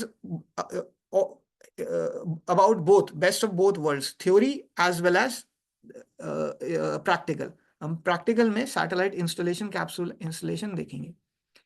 Let's come to the next slide. I'm just time conscious. We have right time.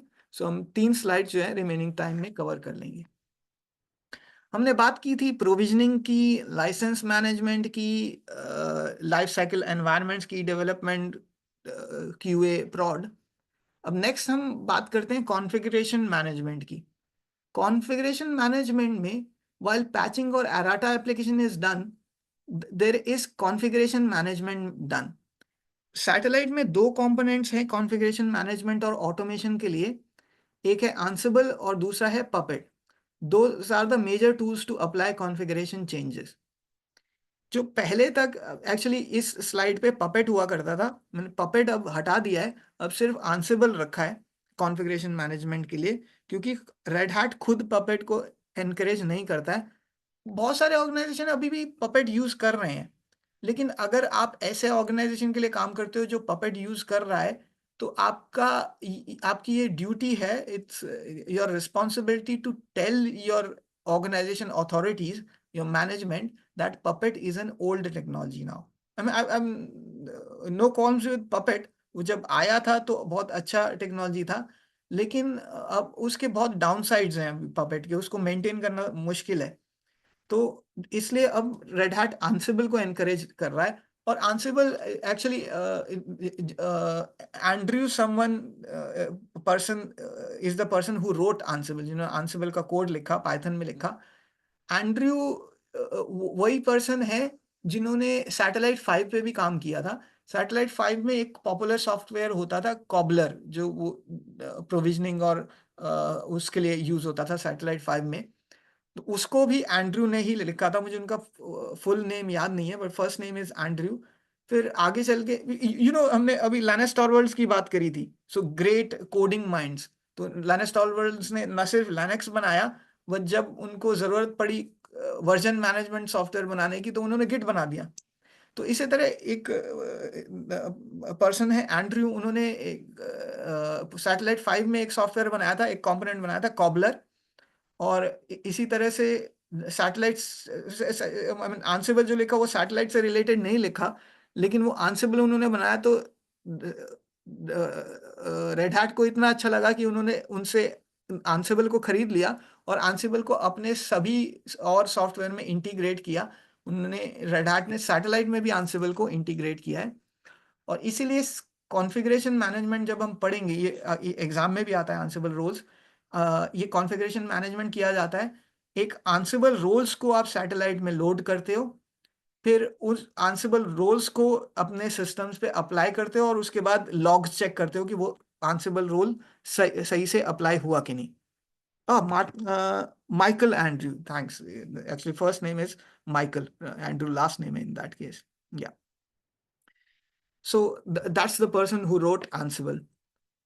Next, configuration management हो गया। और सैटेलाइट की बात तब तक नहीं खत्म होती जब तक हम प्रोविजनिंग पे बात ना करें। पहले के एग्जाम्स में एक्चुअली प्रोविजनिंग का जो है वो सबसे बड़ा क्वेश्चन होता था।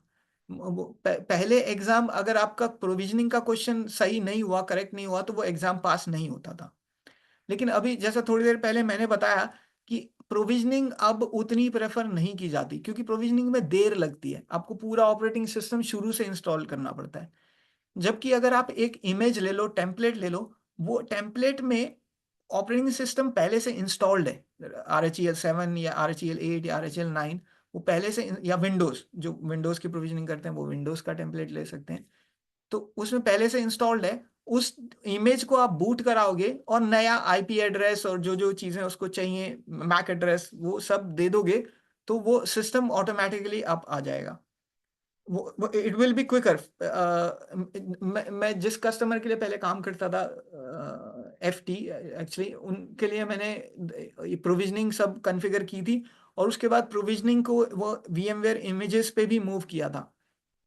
वो VMware इमेजेस में हम, जहां हमारा प्रोविजनिंग से एक लिनक्स सर्वर इंस्टॉल होने में 45 मिनट्स लगते थे, उससे पहले तो हालत और भी बुरी थी, क्योंकि वो पहले फिजिकल सर्वर्स ऑर्डर करने पड़ते थे, VMs तब तक नहीं थे, तो फिजिकल सर्वर को ऑर्डर करने में, इंस्टॉल करने में 3-3 महीने लग जाते थे। तो जो प्रोजेक्ट को उसी हिसाब से प्लान करके चलना पड़ता था कि 3 महीने में सर्वर आएगा, इंस्टॉल करेंगे। सर अभी तो PXE बैकडेटेड हो चुका है, अभी तो सब जगह गोल्डन इमेजेस से ही काम चलता है। गोल्डन एब्सोल्युटली, इमेज का That's right. और when we speak of golden image जो है बेसिकली आपके ऑपरेटिंग सिस्टम की हार्डन्ड इमेज है। आपने हार्डन किया हुआ है उसको, उस इमेज से आप अपने सिस्टम्स को अप करते हो, नए आईपी एड्रेस से देते हो। अगर उस पर वेब सर्वर इंस्टॉल करना है तो वेब सर्वर कॉन्फ़िगर करोगे, अगर डेटाबेस सर्वर इंस्टॉल करना है तो वो गोल्डन इमेज को बूट करके आप डेटाबेस सर्वर इंस्टॉल कर सकते हो। So that's using golden images. और हाँ, मैं एग्जाम के बारे में बता रहा था कि प्रोविजनिंग अभी भी आता है एग्जाम में, लेकिन अगर प्रोविजनिंग का क्वेश्चन गलत है और बाकी सारे क्वेश्चन ठीक हैं, ऑब्वियसली एक से ज्यादा क्वेश्चन गलत नहीं होना चाहिए, तो तब भी आपका एग्जाम पास हो जाएगा। That's regarding exam. सो हमने प्रोविजनिंग के बारे में बात करी। ये एक्चुअली प्रोविजनिंग कैसे कॉन्फ़िगर करेंगे ये हम रेड हैट के लैब में देखेंगे। बाकी सारी चीज़ें मैं आपको अपने पर्सनल लैब में दिखाऊंगा, लेकिन प्रोविजनिंग में क्योंकि बहुत सारे कंपोनेंट्स चाहिए होते हैं, DNS server and DHCP server, TFTP server, तो प्रोविजनिंग के लिए मैं एक रेड हैट का लैब स्टार्ट करूंगा। Will see. And this brings us to the end of the slide deck. हम स्लाइड डेक में आपको कोई क्वेश्चन है अभी तक तो क्वेश्चंस पूछ सकते हैं। you can either write it on chat or just unmute and ask the question. Uh, uh, Manoj, you were talking about the components of the satellite, right? Okay. Actually, what is exactly the catalog? Actually, is it like a database or what it is actually? I'm able to understand the other things, but Yes. catalog is confusing actually. Yeah, sure. Thanks for the question. Catalog is not a database, but Catalog writes to Postgres database. So Postgres database is also one of the components which is separate from Catalog. So Catalog is a software which manages the interaction of Linux clients with the satellite. So, for example, if new patches are available and you have downloaded those patches, you have released those patches in development environment, QA environment, so and I mean tested in development, then released in QA, but you have not run yum update on systems, right? So then would those patches be available to those systems or not? If if you have applied those patches, those content views, those patches to development environment, those patches will be available in the development environment. For example, let's talk about version. Suppose your Linux server is on version 8.5. You install RHEL 8 and currently your system is running RHEL 8.5. Tomorrow, Red Hat releases RHEL 8.6, 8.7, 8.10. I mean, the latest one obviously being 8.10. You have downloaded that next version, 8.6 or 8.7 or 8.10 in satellite. Fine, it's there in satellite. You have applied it in content view and everything, but it is not installed on your servers yet. The satellite has provision that you need not release that to those 8.5 servers. What you can do is those servers automatically check in into satellite. By default, the check-in time period is 4 hours. You can configure that. You can change that to 1 hour or make it 8 hours. Every 4 hours randomly, after every random 4 hours, the system will check in into satellite and check whether there are new updates or not, and post its information back to satellite. This interaction between the systems and satellite, this information exchange is done through Catalog. So Catalog has a client that can be installed on the system.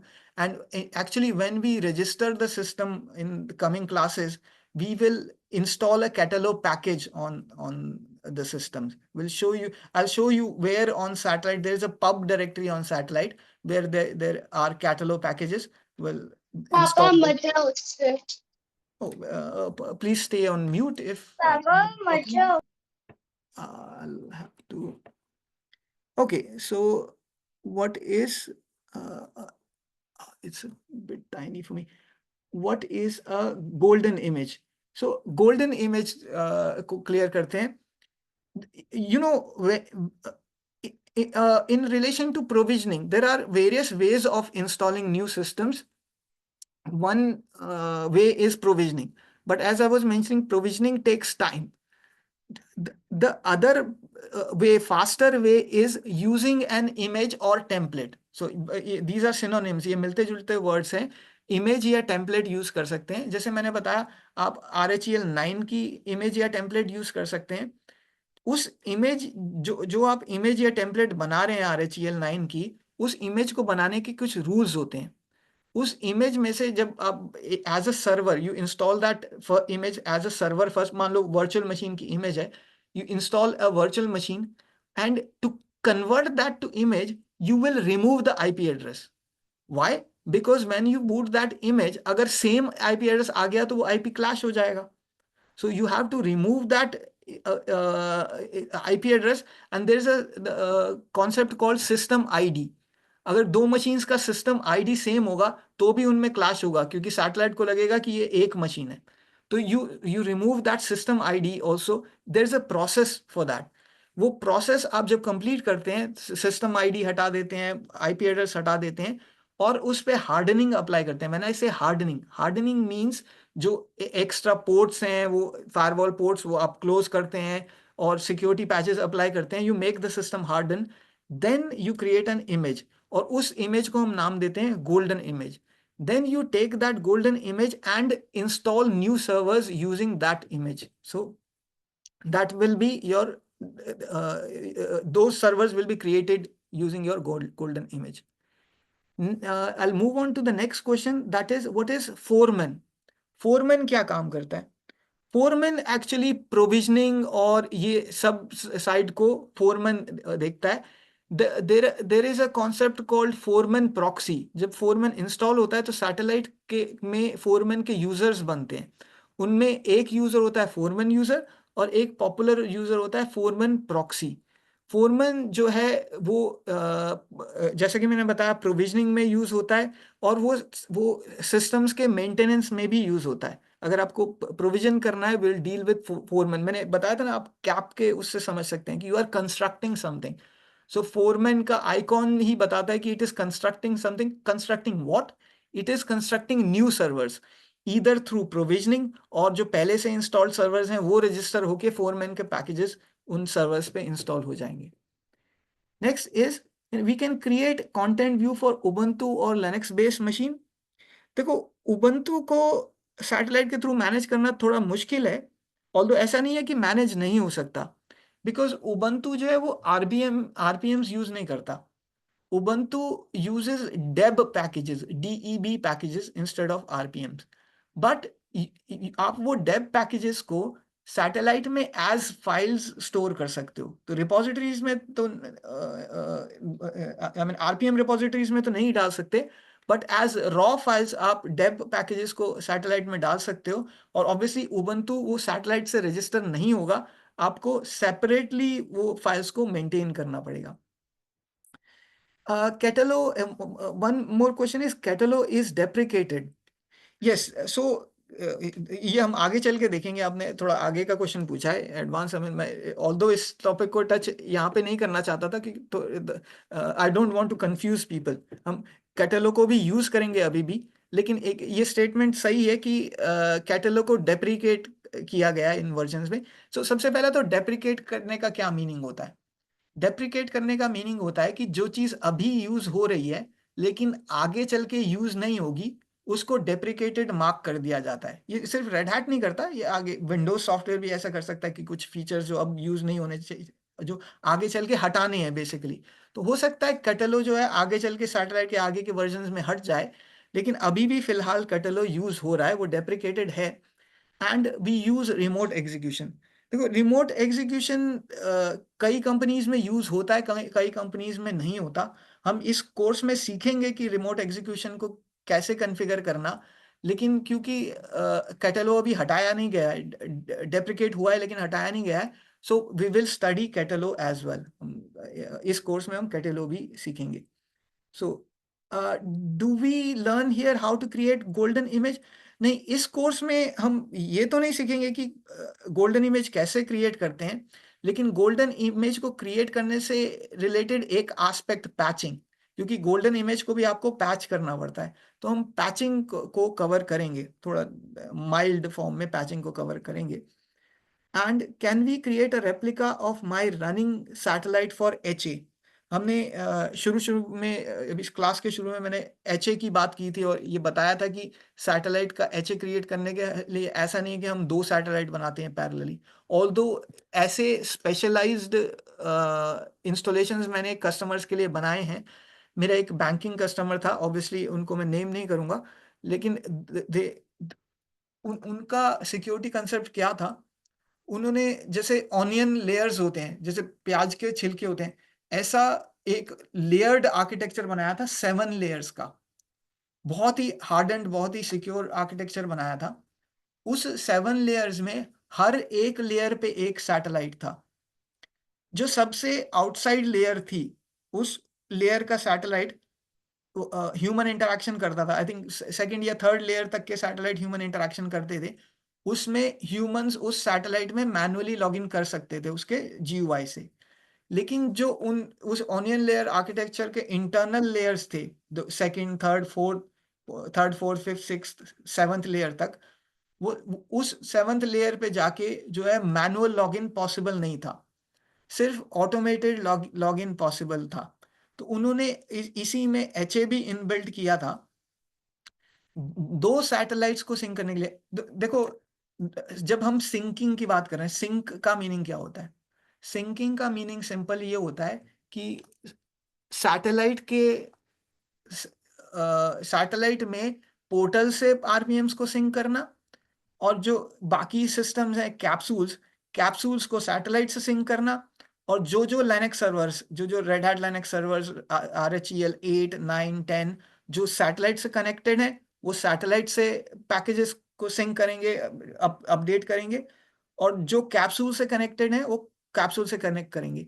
तो यहाँ पे hierarchy है। सबसे ऊपर में portal, red hat portal ने patches release किए, RPMs release किए। वो वर्ल्ड वाइड जो कंपनीज के सैटेलाइट्स पोर्टल से कनेक्टेड हैं, उन सभी सैटेलाइट्स पे वो डाउनलोड हो जाएंगे। और जो कैप्सूल्स उन सैटेलाइट से कनेक्टेड हैं, वो कैप्सूल्स जो है वो कंपनी के अंदर होंगे हायरार्की में। सो वो कैप्सूल्स सैटेलाइट से अपडेट उठाएंगे। और फाइनली जो लीफ कह सकते हैं, अब जैसे जड़ों से हम स्टार्ट कर रहे हैं, रूट्स से, तो देन रूट्स, स्टेम्स, जो रूट्स हो गया रेड हैट पोर्टल, स्टेम्स हो गए सैटेलाइट कैप्सूल, और लीव्स हो गए, पत्ते हो गए servers, red hat Linux servers. So in the end Linux server सभी कैप्सूल से या सैटेलाइट से अपडेट्स उठाएंगे। तो ये मैं सिंकिंग की बात कर रहा था। सैटेलाइट सिंक हुआ पोर्टल से, कैप्सूल पोर्टल से सिंक नहीं होता, capsule syncs from satellite. Then the system either sync from capsule और फ्रॉम सैटेलाइट। लेकिन वो बैंकिंग कस्टमर ने सैटेलाइट को आपस में सिंक करने का भी प्रोविजन रखा था। इतने सारे लेयर्स में उनके मल्टीपल सैटेलाइट प्रोविजन हुए थे। ज्यादातर कंपनी, स्मॉल कंपनीज जो है वो एक सिंगल सैटेलाइट का लाइसेंस लेते हैं, लेकिन बड़ी कंपनीज एक से ज्यादा सैटेलाइट भी इंस्टॉल कर सकते हैं। तो भी उसमें भी एक से ज्यादा सैटेलाइट ज्यादातर आपस में सिंक नहीं किए जाते। लेकिन ये बैंकिंग कस्टमर ने वो सैटेलाइट्स को भी आपस में सिंक किया था।